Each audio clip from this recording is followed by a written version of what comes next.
गुरु ब्रह्मा गुरुर्विष्णु गुरुर्देवो महेश्वर गुरु साक्षात् परं ब्रह्म तस्मै श्री गुरवे नमः.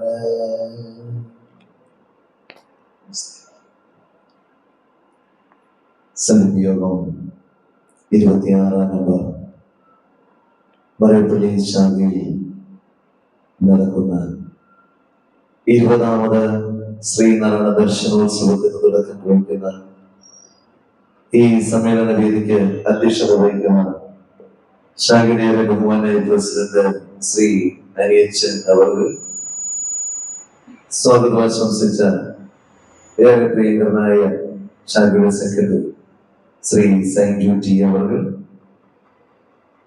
ഏറെ ബഹുമാനായ യൂണിയൻ കമ്മിറ്റി അംഗം ശ്രീ സാബുനി ലിഖ്ലോ അവർക്ക്,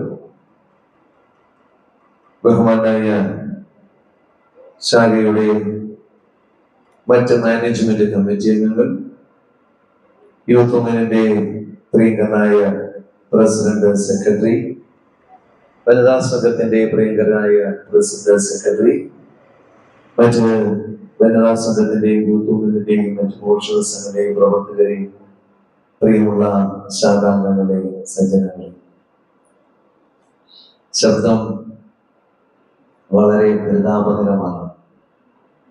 ചങ്ങനാശ്ശേരി യൂണിയൻ നടത്തി വരുന്ന അറിയാം വിജ്ഞാനോത്സവം, കാരണം ഇവിടെയും അതുകൊണ്ട് പരിപാടികൾ മുമ്പ് നടന്നിട്ടുണ്ട്. കുട്ടികൾക്കായുള്ള 2 ദിവസത്തെ വിജ്ഞാനോത്സവം പരിപാടിയിൽ തകർത്താടിയതിന്റെ ശബ്ദപ്രശ്നമുണ്ട്. കൂടാതെ ഇന്ന് രാവിലെ പാലായിൽ മീനച്ചിൽ യൂണിയന്റെ സ്റ്റിക്കോയിൽ വെച്ചൊരു വനിതാ നേതൃസംഗമം, ശക്തേയം എന്ന് പറയുന്ന ഒരു പരിപാടി എല്ലാം കൂടെ ആയപ്പോ ശബ്ദം തീരെയില്ല. അപ്പൊ ഞാൻ സൈനികനോട് ചോദിച്ചു, ഉദ്ഘാടനം മാത്രമുണ്ടല്ലോ, വിളക്ക് എത്തിച്ചിട്ട് പോകണമല്ലോ എന്ന് കണ്ടപ്പോഴാണ് ഇവിടെ വന്നപ്പോ ഇത് താഴേക്ക് പ്രഭാഷണം എന്ന് കൂടി എഴുതി വെച്ചിരിക്കുന്നുണ്ട്.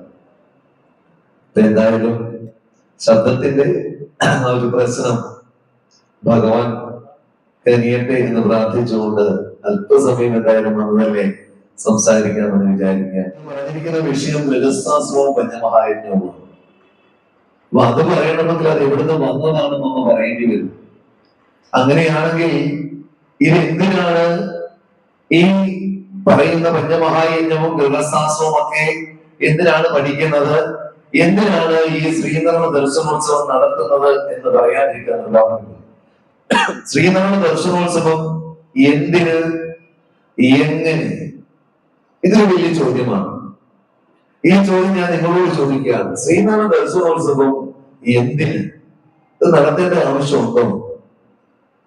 ഒരു രസമല്ലേ, വൈകുന്നേരം വന്ന് കുറച്ചു നേരം കഥയൊക്കെ കേട്ട് നമുക്ക് ഇരുന്നിട്ട് പോകാമല്ലോ, അതാണോ എന്റെ ഉദ്ദേശം? ഒന്നുമല്ല. എന്തായാലും അക്കൂട്ടത്തിലാണ് നമ്മളെ അനിയച്ചൻ പറഞ്ഞ കൂടൽമാണിക്കത്തിൽ കൂടെ പോയിട്ട് പോകണമെന്നാണ് എന്നോട് പറഞ്ഞത്. അപ്പൊ ഇതെല്ലാം കൂടെ ചേർത്ത് വായിക്കുമ്പോൾ എന്നോട് പറയാൻ പറ്റുന്നത് ഇതിനെ ബേസ് ചെയ്തിട്ടുള്ള ഗ്രന്ഥത്തെ കുറിച്ചാണ്. പ്രിയമുള്ളവരെ, നമ്മുടെ നാട്ടുപുറങ്ങളിലേക്ക്, നമ്മുടെ വ്യാപാരശാലകളിലേക്ക് ഒക്കെ കടന്നു ചെന്നാൽ നമ്മളെ അറിയാനുള്ള ഏറ്റവും നല്ല മാർഗം അവിടെ വിളക്ക് കത്തിക്കുന്ന ആ ഭാഗത്തേക്ക് ഒന്ന് നോക്കിയാൽ മതി. ഒരു കുരിശും ഒരു യേശുക്രിസ്തുവിന്റെ പടവും മാത്രമാണ് ഇരിക്കുന്നെങ്കിൽ എല്ലാവർക്കും മനസ്സിലാകും അതൊരു ക്രിസ്ത്യാനിയുടെ കടയാണ്. ഒരു ചന്ദ്രക്കലയോ മോസ്കോ എന്തെങ്കിലും കാണുകയാണെങ്കിൽ മനസ്സിലാകും അതൊരു ഇസ്ലാമിന്റെ കടയാണ്. പോരാത്തതിന് അവിടെ ഹലാൽ എന്ന് കൂടെ കാണും, പ്രത്യേകിച്ച് ഭക്ഷണശാലകളൊക്കെയാണ്. ഒരു കടയിൽ ചെല്ലുമ്പോ അവിടെ കുരിശും മോസ്കും കൃഷ്ണനും രാമനും എല്ലാം കൂടെ നിരന്നിരിക്കുകയാണെങ്കിൽ അത് അവരുടെ കടയായിരിക്കും. സംശയം ഉണ്ടോ? അത് നമ്മുടെ കടയാ, യാതൊരു സംശയമില്ല. കാരണം എല്ലാം ചേർത്ത് നിരത്തി വെച്ചിരിക്കുന്നത് നമ്മൾ മാത്രമാണ്. അതായത് മതേതരത്വത്തിന്റെ മുഖം യഥാർത്ഥത്തിൽ കാണിച്ചു കൊടുക്കാൻ തൽപരരായിട്ട് നിൽക്കുന്ന ഒരു ഭാഗം. ഇനി നമ്മുടെ സംസ്കാരം എന്താണെന്ന് ചോദിക്കുമ്പോൾ നാം പറയുന്ന ഒരു വാക്കുണ്ട്, സംസ്കാരം ഉണ്ടോ നമുക്ക്? സന്ധിക്കുമെന്ന് തോന്നിവാസം പറയാതില്ലേ? സംസ്കാരം ഉണ്ടോ നമുക്ക്? ഉണ്ടെങ്കിൽ ഏത് സംസ്കാരം പറ? അതാ ഞാൻ ഇപ്പോൾ ഒരു ചോദ്യം ചോദിച്ചല്ലോ, ദർശനോത്സവം എന്തിന്? ഇതിന്റെ മറുപടിയിലേക്കാണ് വരുന്നത്. അപ്പൊ ഇത് എന്ത് സംസ്കാരമാണെന്നത് സംശയമായി പോയി. ഇതാണ് നമ്മുടെ കുഴപ്പം. മനസ്സിലായല്ലോ? നമ്മുടെ സംസ്കാരം എന്താണെന്ന് ചോദിച്ചാൽ ഇന്ത്യ സംസ്കാരത്തിനാണ് ഞാൻ ജീവിച്ചു വളരുന്നത് എന്ന് പറയാൻ നമുക്ക് മടിയാണ്. ചിലർ പറയും ഞാൻ ബുദ്ധമത സംസ്കാരത്തിലാണ്, ചിലർ പറയും ഞാൻ ശ്രീനാരായണ ഗുരുവിന്റെ സംസ്കാരത്തിലാണ്. ഇങ്ങനെയൊക്കെ പലരും പലതാ പറയും. എന്തായാലും നമുക്ക് ഒരു ഉറച്ച തീരുമാനം എടുത്തിട്ട് ഇവിടുന്ന് പോയാൽ മതി കേട്ടോ. അപ്പൊ ഇന്ന് നമുക്ക് ഒരു തീരുമാനം എടുക്കേണ്ട ദിവസമാണ്. ഞാൻ ഇഷ്ടംപോലെ ക്രിസ്തീയ സഹോദരങ്ങളെ കണ്ടിട്ടുണ്ട്. അപ്പോഴാണ് ഈ ക്രിസ്തീയ സഹോദരങ്ങളൊക്കെ എവിടെ നിന്നൊക്കെ വന്നു എന്നൊരു ചോദ്യം. ഒരു പാട്ടുണ്ടല്ലോ, എവിടെ നിന്നോ വന്നു നീ എന്നൊക്കെ പറഞ്ഞ് എന്ന് പറഞ്ഞതുപോലെ എവിടെ നിന്നാണ് വന്നതെന്നറിയാൻ വേണ്ടി ഒരു തെരച്ചിൽ നടത്തിയപ്പോഴാണ് ക്രിസ്തു മതത്തിന്റെ ഉദ്ഭവം ഇവിടെയെല്ലാം എന്ന് മനസ്സിലായത്. ആണോ? ഈ ഭാരതത്തിലാണോ? അല്ല, ഭാരതത്തിലേക്ക് വന്നവരാണ് ക്രിസ്ത്യാനികൾ. ഇല്ലേ? എവിടെ നിന്നാ വന്നത്? അങ്ങ് ഇസ്രയേലിൽ നിന്നാണ് വന്നത്, അല്ലേ? അപ്പോ ക്രിസ്തുമതം പ്രചരിപ്പിച്ചിരുന്ന അല്ലെങ്കിൽ ക്രിസ്തുവിനെ കുറിച്ച് ചിന്തിച്ചിരുന്ന അങ്ങനെ ഒരു രാജ്യമുണ്ടായിരുന്നു. ആ രാജ്യത്ത് അല്ലെങ്കിൽ ഇസ്രയേലിന്റെ സംസ്കാരം അങ്ങനെ കൂടിയാണ്. അവിടെ നിന്ന് കടന്നു വന്നവരായിരുന്നു ഇവിടുത്തെ ക്രിസ്ത്യാനികൾ. പക്ഷെ അവർ കടന്നു വന്നപ്പോൾ അവിടെ ഒരു സാധനം ഉണ്ടായിരുന്നു. ഒരു കൊച്ചു പുസ്തകം കൂടെ കഷ്ടി വെച്ചിട്ടാണ് അവർ വന്നത്. ആ പുസ്തകത്തിന്റെ പേരെന്താ? നന്നായിട്ട് അറിയാം നമുക്കില്ലേ. അതിന്റെ പേരാണെന്ന് ബൈബിൾ. നിങ്ങളുടെ കക്ഷത്തിലല്ല കൊച്ചു പുസ്തകം വരുന്നത് കേട്ടോ, അവരുടെ കക്ഷത്തിലായിരുന്നു. ആ പുസ്തകത്തിന്റെ പേരാണ് ബൈബിൾ. കുറവും പറയല്ല, നല്ലതാ പറയുന്നത് കേട്ടോ. അപ്പോ ആ ക്രിസ്തീയ സഹോദരങ്ങള് അവരിവിടെ വന്നാൽ ഇവിടുത്തെ കുരുമുളകും കണ്ട് ഇവിടുത്തെ മറ്റുള്ള സാമ്രാജ്യങ്ങളൊക്കെ കണ്ടു. പക്ഷേ ഇത് കണ്ടപ്പോഴും അവരുടെ കയ്യിൽ നിന്ന് ആ ഗ്രന്ഥം കളഞ്ഞില്ല. നമ്മളെ ആണെങ്കിലുണ്ടല്ലോ സൈദിനെ കാണുമ്പോൾ കവാത്ത് മറന്നു പോയി നമ്മൾ. പക്ഷേ അവര് കവാത്ത് മറന്നില്ല. അവർ ആ ഗ്രന്ഥത്തെ മുറുകെ പിടിച്ചു. ആ ഗ്രന്ഥത്തിൽ പറഞ്ഞ മതത്തിന്റെ സംസ്കാരം അവരിവിടെ വളർത്തി. ഇവിടെ പള്ളികൾ സ്ഥാപിച്ചു. അവര് ഇവിടെ ഉണ്ടായിരുന്ന അല്ലെങ്കിൽ ഇവിടെ മതമാറ്റത്തിന് വിനിയോഗിച്ച ആളുകളിലേക്ക് അല്ലെങ്കിൽ വന്നു ചേർന്നവർ അവരുടെ മതത്തിന്റെ പ്രചരണം നടത്തി. ആ പ്രചരണം നടത്തിയത് ബൈബിളിനെ അടിസ്ഥാനമാക്കിയാണ്. അവർക്ക് കുഞ്ഞുങ്ങളുണ്ടായി. ആ കുഞ്ഞുങ്ങളെ അവർ എന്ത് ചെയ്തു? ആചാരപരമായി മാമോദിസ ഉൾപ്പെടെ മുഖിച്ചുകൊണ്ട് ആ സംസ്കാരത്തിലേക്ക് ചേർത്തു. തെറ്റാണ് ഞാൻ പറയുന്നതെങ്കിൽ കൂടിക്കണം കേട്ടോ, യാതൊരു സംശയം വേണ്ട. തെറ്റാണെങ്കിൽ പോകാം, ശരിയാണെങ്കിൽ കൈയടിക്കാം, രണ്ടും ചെയ്യാം കേട്ടോ. അപ്പൊ തെറ്റാണോ ശരിയാണോ എന്ന് ഞാൻ മനസ്സിലാക്കുന്നത് അങ്ങനെയായിരിക്കും. ഇത് രണ്ടും ഇല്ലാതെ ഇറങ്ങിയിരുന്നത് കേട്ടോ. അപ്പൊ എന്റെ അറിവാണ് ഞാൻ പറയുന്നത് കേട്ടോ. അത് കഴിഞ്ഞപ്പോൾ അവരുടെ കുഞ്ഞുങ്ങളെ അവരെന്ത് ചെയ്തു? ആ വേദത്തെ കുറിച്ച് പഠിപ്പിച്ചു. കുഞ്ഞുങ്ങളെ മാമോദിസമാക്കി അവരുടെ സംസ്കാരത്തിലേക്ക് ചേർത്തു. അവർ വേദങ്ങൾ പഠിപ്പിച്ചു. വേദപാഠമാണ് പഠിപ്പിച്ചത് കേട്ടോ. അതിനുശേഷം അവരുടെ കുഞ്ഞുങ്ങൾ വളർന്നു, വിവാഹപ്രായമെത്തി. വിവാഹപ്രായമെത്തിയപ്പോ അവിടെ ഇവിടെ കൊണ്ടുവച്ച അവർ കല്യാണം കഴിച്ചത് അവരുടെ കുഞ്ഞുങ്ങളെ അവരുടെ നെഞ്ചിലേക്ക് നടത്തിയത് ആ പള്ളിയിൽ വെച്ചിട്ടാണ്. പുരോഹിതൻ സാക്ഷ്യം വഹിച്ചുകൊണ്ട് ബൈബിൾ വചനങ്ങൾ അവരെ മനസ്സിലാക്കിക്കൊണ്ട് ഭക്തി കൽപ്പനകൾ പഠിപ്പിച്ചുകൊണ്ട് അവരുടെ കുഞ്ഞുങ്ങളെ വിവാഹം കഴിപ്പിച്ചു. ശരിയോ തെറ്റോ? ശരിയാണോ? ശരിയാണ്, ശരിയല്ലേ? അങ്ങനെ കൈയടിച്ചുകൂടെ? കൈയടിച്ച് പ്രോത്സാഹിപ്പിക്കട്ടെ. അവസാനം കയ്യും കൊണ്ടിരിക്കരുത് കേട്ടോ. അതിന് മുന്നോട്ട് എനിക്ക് പറയുന്ന അവസ്ഥയിലേക്ക് പോകാതിരിക്കാൻ വേണ്ടിയാണ് ഇപ്പൊ നിങ്ങളെ കൊണ്ട് കൈകൊണ്ടിരിക്കുന്നത്. എന്നിട്ടോ അത് കഴിഞ്ഞ് അവര് വളർന്നു, അവർ കുഞ്ഞുങ്ങളുണ്ടായി, അവർക്ക് നമ്മുടെ സാഹചര്യം പ്രായമായി.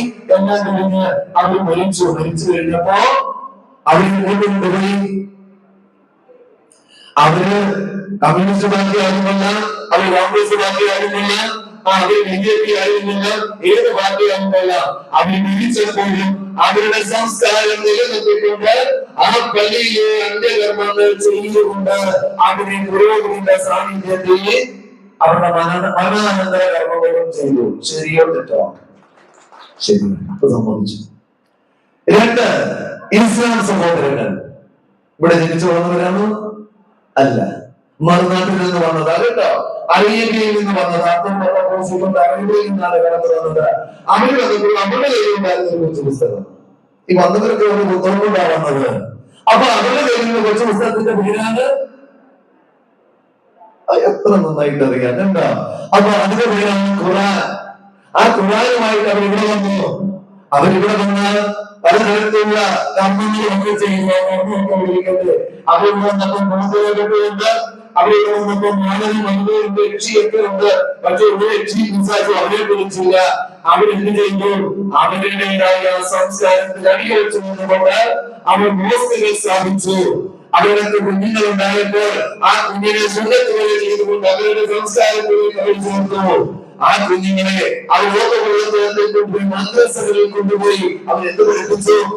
അവരുടെ മതസംസ്കാരം പഠിപ്പിച്ചു. എന്നിട്ടോ അവരുടെ കുഞ്ഞുങ്ങൾ വളർന്ന് യുവാവായപ്പോൾ ഏതെങ്കിലുമൊക്കെ ഒരു കൊണ്ടുവച്ചല്ല കല്യാണം നടത്തിയ അവരുടെ സംസ്കാരത്തിനനുസരിച്ച് അവർ നിക്കാഹ് നടത്തി. ശരിയാണല്ലോ അല്ലേ? അതിനുശേഷമോ അവർ അവരുടെ പ്രായമായി അവർ മരിച്ചു. ഏത് രാഷ്ട്രീയക്കാരനുമാകട്ടെ മരിച്ചു കഴിഞ്ഞപ്പോൾ അവർ പള്ളിയിൽ കൊണ്ടുപോയി കബറടക്കം നടത്തി. ശരിയോ തെറ്റോ? അത് ശരിയാണ്. കുറച്ചു പേര് ഇടയ്ക്ക് നിൽക്കുക സത്യം കൊണ്ടാ ശരിയാ പറഞ്ഞ കറക്റ്റാ അല്ലെങ്കിൽ ഒന്ന് പോയി നോക്കണേ ശരിയാണോ അറിയാൻ. അപ്പോ അവർ ഇവിടെ ഇപ്പോഴും ജനിച്ച് ജീവിച്ച് വളരുമ്പോൾ അവര് പറയും നീ ഏത് സംസ്കാരത്തിലാണ് ജനിച്ച് ജീവിച്ച് വളർന്നത് ചോദിച്ചാൽ അവർ പറയും ഞാൻ ക്രിസ്തു മത സംസ്കാരത്തിൽ, ഞാൻ ഇസ്ലാം മത സംസ്കാരത്തിൽ. നമ്മള് അയ്യോ ഞങ്ങളെ പണ്ടേ ഇവിടെ ഉള്ളതാ, ഞങ്ങളുടെ ഉപ്പുമ്പോൾ നല്ല തഴമ്പായിരുന്നാ പറയുന്നത്. ഞാനെക്കൊണ്ട് കേറിട്ട് ശരിയാണോ? ഇതല്ലേ നമ്മൾ പറഞ്ഞുകൊണ്ടിരിക്കുന്നത്? നിങ്ങളുടെ വെല്ലിന് മുമ്പേ നിങ്ങളൊക്കെ ഈ നാട്ടുകാരാ എന്ന് പറയുന്നത് ഒന്ന് ശ്രീലങ്കയിൽ വന്നതാണ്, എവിടെന്നെങ്കിലും വന്നാണ്, ഏത് ഉള്ളാണ്ടായാലും കുഴപ്പമില്ല. എനിക്കറിയേണ്ടത് കൊച്ചുറപ്പാമില്ല കയ്യിലുണ്ടായിരുന്നു എന്നാണ് എനിക്കറിയേണ്ടത്. നെല്ലൂരിൽ 2 പേരുടെ ഒരു ബുദ്ധം ഉണ്ടായിരുന്നു, അവർക്കൊരു സംസ്കാരം ഉണ്ടായിരുന്നു. ഇവിടെ വലിയ സംസ്കാരം ഉണ്ടായിരുന്നു നടക്കാൻ വിളിഞ്ഞിരിക്കുക. എന്നിട്ട് എല്ലാവരെയും കണ്ടുകൊണ്ട് എന്നിട്ട് എന്താ സംഭവിച്ചത്? ഓ ഞങ്ങളത് വടക്കത്തെ തലമുറ, ഞങ്ങളൊക്കെ മലബാറുകളായിരുന്നു. ഉണ്ടോ? ആ മലബാറിലായിരുന്നപ്പോഴേ അവിടുത്തെ ഒന്നാം തരം ചേകവന്മാരായിരുന്നു. ആരാ? ഉപ്പപ്പാന്റെ അപ്പൻ നല്ല ചേകവനായിരുന്നു. വാളെടുക്കാൻ ഉറഞ്ഞു കൊള്ളുമായിരുന്നു. ഇപ്പൊ വാള് വെച്ച് കീഴടങ്ങിക്കൊണ്ടിരിക്കുക നമ്മളെ മക്കള്. മനസ്സിലായോ? അത് നമ്മുടെ കാരണന്മാര് നല്ല ചേകവന്മാരായിരുന്നു എന്ന് പറഞ്ഞ അഭിമാനം കൊള്ളുക. ഇനി തെക്കോട്ട് ചെന്നാലോ ഈ തിരുവിതാംകൂറുകളാണ് കേട്ടോ. ഞങ്ങളൊക്കെ അവിടെ നിന്ന് ഒന്നാം ബിഷപ്പുരന്മാരായിരുന്നു. ആരാ? കൃഷിക്കാർ, നമ്മുടെ വൈദ്യന്മാര്. ആ ഉപ്പമാരുടെ അപ്പന്റെ കാര്യം പറയുന്നത് നമ്മൾ എത്ര വൈദ്യമുണ്ടോ നമ്മൾ ഓർത്താ മതി. അപ്പൊ ഓർക്കുക, അങ്ങനെ പാരമ്പര്യം പറയുന്നു. ഇനി കൊച്ചി രാജ്യം എടുത്താലും ഈ മധ്യ കേരളം, ഇപ്പൊ ഈ പറയുന്ന മധ്യ കേരളത്തിൽ മധ്യ തിരുവിതാംകൂറൊക്കെ എടുത്താലും നല്ല കൃഷിക്കാരായിരുന്നു എന്ന് പറയും. പൂർവ്വകാല സംസ്കാരമാണ് പറയുന്നത്. പക്ഷേ ഞാൻ ചോദിക്കുന്നത്, ഈ നാട്ടുരാജ്യങ്ങളിൽ ഇവിടെ നിലനിന്നിരുന്ന സംസ്കാരം നമുക്ക് നഷ്ടപ്പെട്ടു.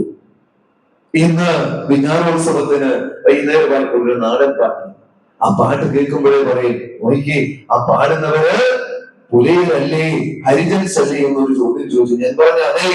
എന്താ പുലയൻ എന്ന് പറഞ്ഞാൽ കുഴപ്പമല്ലോ ഉണ്ടോ? പുലയൻ എന്ന് പറഞ്ഞാൽ പുഞ്ചവഴിയിൽ പണിയെടുക്കുന്നവനാണ് പുലയൻ എന്ന് പറയുന്നത്. മനസ്സിലാക്കിക്കോ. നമ്പൂതിരി വന്ന കൃഷിപ്പണി ചെയ്താലും അവന്റെ പേര് പുലയൻ എന്നാണ് കേട്ടോ. പച്ചപ്പണി ചെയ്യുന്നതിന്റെ പേര് വസവൻ എന്നാ.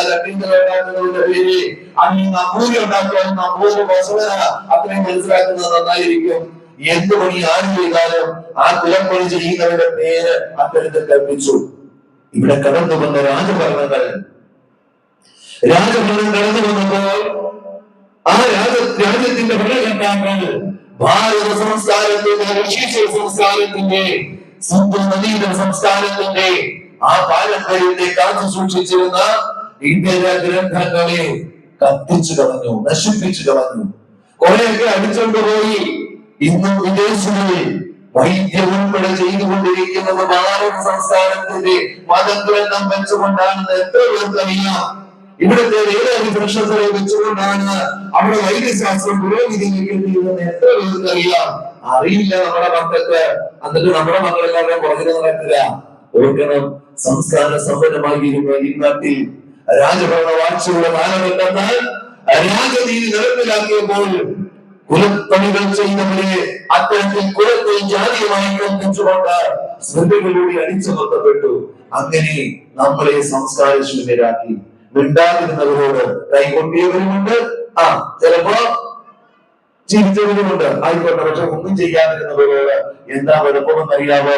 നമുക്ക് മിണ്ടാനുള്ള ശേഷിയില്ല. കാരണം നമ്മുടെ അമ്മൂമ്മമാരൊക്കെ പുളി കുടിച്ചവരായിരിക്കും. അതിന്റെ കുഴപ്പമാണ്. ഞാനിത് പറയും. എന്താ കാര്യം അറിയാമോ? പ്രതികരണ ശേഷിയില്ലെന്ന് നമുക്ക്. നമ്മുടെ ഇവിടുത്തെ തമ്പുരാക്കന്മാരെ, നമ്മുടെ അമ്മൂമ്മമാരെ ഗർഭം ധരിച്ചിരുന്നപ്പോഴേ, ഇപ്പൊ ഗർഭം ധരിച്ചാൽ നിങ്ങൾ എന്നാ കൊടുക്കുന്ന മരുമക്കൾക്ക്? മാതാവിന് നൽകി കൊടുക്കും, കുങ്കുമപ്പൂ അരച്ചു കൊടുക്കും. പണ്ട് കൊടുത്തതൊന്നും ആയിരുന്നില്ല.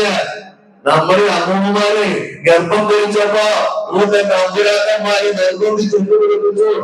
അല്ല, ഒന്നാം തരം വാളം കൂടി കലക്കി കൊടുപ്പിച്ചു. അതായി മിണ്ടാതിരിക്കുന്നതിന്റെ കാര്യം മനസ്സിലായോ?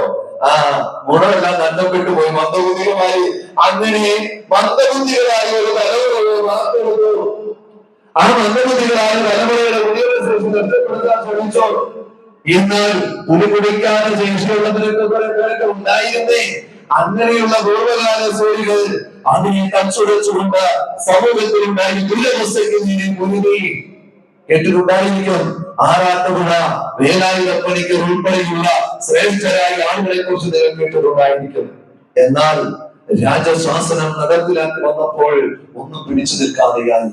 അവസാനം സ്വന്തം സംസ്കാരത്തെ മറ്റുള്ളവരുടെ കാൽക്കൽ സമർപ്പിച്ചുകൊണ്ട് ജാതിയുമായി മതത്തിൽ അകപ്പെട്ടുകൊണ്ട് മതം മാറ്റത്തിന് വിധേയരായി നമ്മുടെ പൂർവികർ. മനസ്സിലാക്കിക്കോണം, കടന്നു വന്നവര് കൊണ്ടുവന്നു കൊണ്ടുവന്ന് ഇവിടെ നടപ്പിലാക്കിയ ആ സംസ്കാരത്തിലേക്ക് മാറി.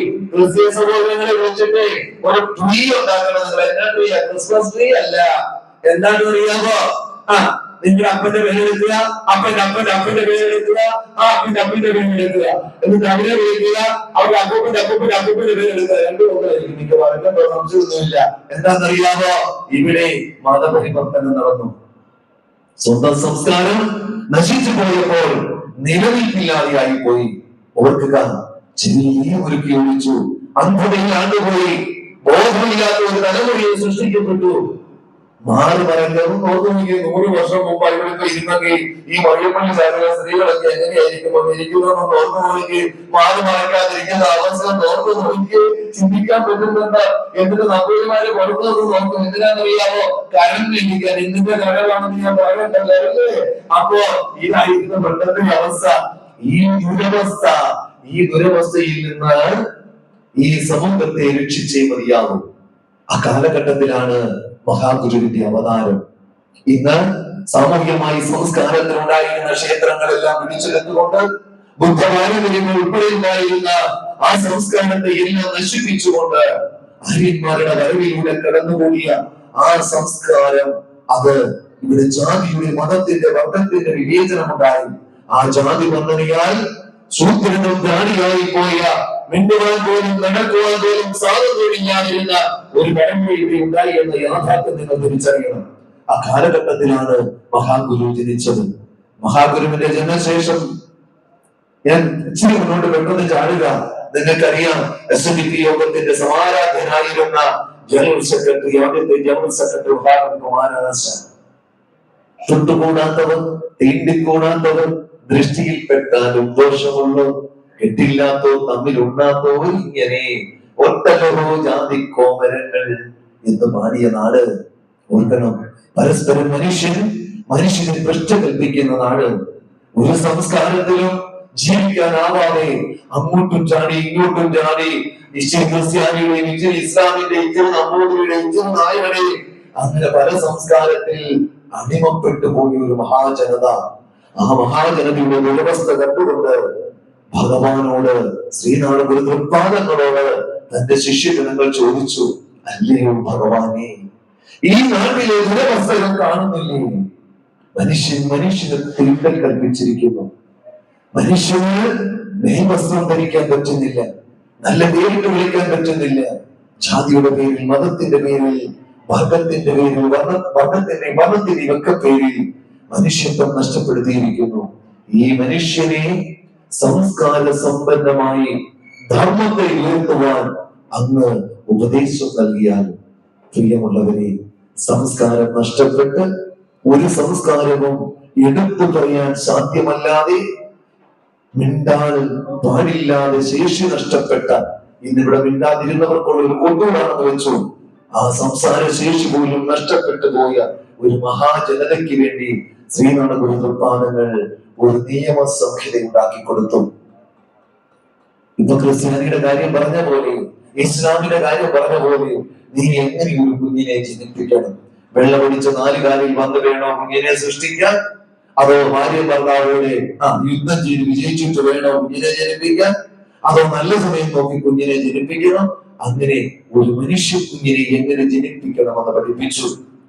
ആ മനുഷ്യ കുഞ്ഞ് ജനിച്ചു കഴിഞ്ഞാൽ മറ്റുള്ളവർ സംസ്കാരത്തിൽ ചെയ്തതുപോലെ ഈ കുഞ്ഞിന് പ്രഥമമായി എന്ത് പഠനമാണ് കൊടുക്കേണ്ടതെന്ന് പഠിപ്പിച്ചു.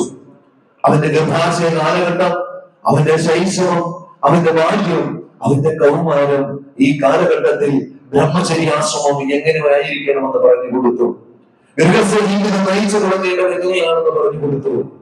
ഗൃഹസ്ഥ ജീവിതത്തിൽ അവരോട് പറഞ്ഞു, നീ പാലിക്കേണ്ട പഞ്ചശുദ്ധി എന്താണ്, നീ പാലിക്കേണ്ട പഞ്ചമഹായജ്ഞം എന്താണ് എന്ന് ഗൃഹസ്ഥാശ്രമത്തിൽ പറഞ്ഞു കൊടുത്തു. ആ പഞ്ചമഹായജ്ഞമാണ് ഇവിടെ കിടക്കുന്നത് കേട്ടോ. അങ്ങനെ നീ പഞ്ചമഹായജ്ഞത്തെ പാലിച്ചുകൊണ്ട് ഗൃഹസ്ഥാശ്രമം നയിക്കണം. നിന്റെ വിവാഹം എങ്ങനെയായിരിക്കണം അതിന് മാർഗം പറഞ്ഞു കൊടുത്തു. രാജാവത്യ വിധിയിലുള്ള ഒരു സമ്പ്രദായം കണ്ട അവിടെ ഇവിടെ കൊണ്ട് നടന്നത് വിവാഹമല്ല ഗുരു പറഞ്ഞത്, ഏകീകരണമുള്ള ഒരു രീതി, ഒരു സമ്പ്രദായം പറഞ്ഞു തന്നു. അതിനുശേഷം നിന്റെ കുഞ്ഞിനെ നീ ഇങ്ങനെ ചെയ്യണം, നിന്റെ വിവാഹം നീ ഇങ്ങനെ നടത്തണം, നിന്റെ വാർദ്ധക്യം, നിന്റെ മരണത്തിന്റെ കർമ്മങ്ങൾ നീ ഇങ്ങനെ ചെയ്യണം, അപരക്രിയകൾ ഇങ്ങനെ തന്നെ ആയിരിക്കണം. പിന്നെയോ ഗൃഹസ്ഥ ജീവിതത്തിൽ നീ നയിക്കേണ്ട അനുഷ്ഠിക്കേണ്ട 5 യജ്ഞങ്ങൾ ഇങ്ങനെയായിരിക്കും. ഇങ്ങനെ ഒരു മനുഷ്യായുസ്സിൽ സംസ്കാര ശോഷണം സംഭവിച്ച നമുക്ക് ഒരു സംസ്കാരത്തെ അരുൾ ചെയ്തു മഹാഗുരു. അതിന്റെ ആ നിയമസംഹിതയുടെ പേരാണ് ശ്രീനാരായണ സ്മൃതി കേട്ടോ. ആ നിയമസംഹിതയുടെ പേരാണ്, ഇത് പറഞ്ഞു തെറ്റൊന്നും വരത്തില്ല, ശ്രീനാരായണ സ്മൃതി. ഒരു പേരിൽ കൂടി ഇത് അറിയപ്പെടും. അതിന്റെ പേരാണ് ശ്രീനാരായണ ധർമ്മം കേട്ടോ. ശ്രീനാരായണ ധർമ്മം.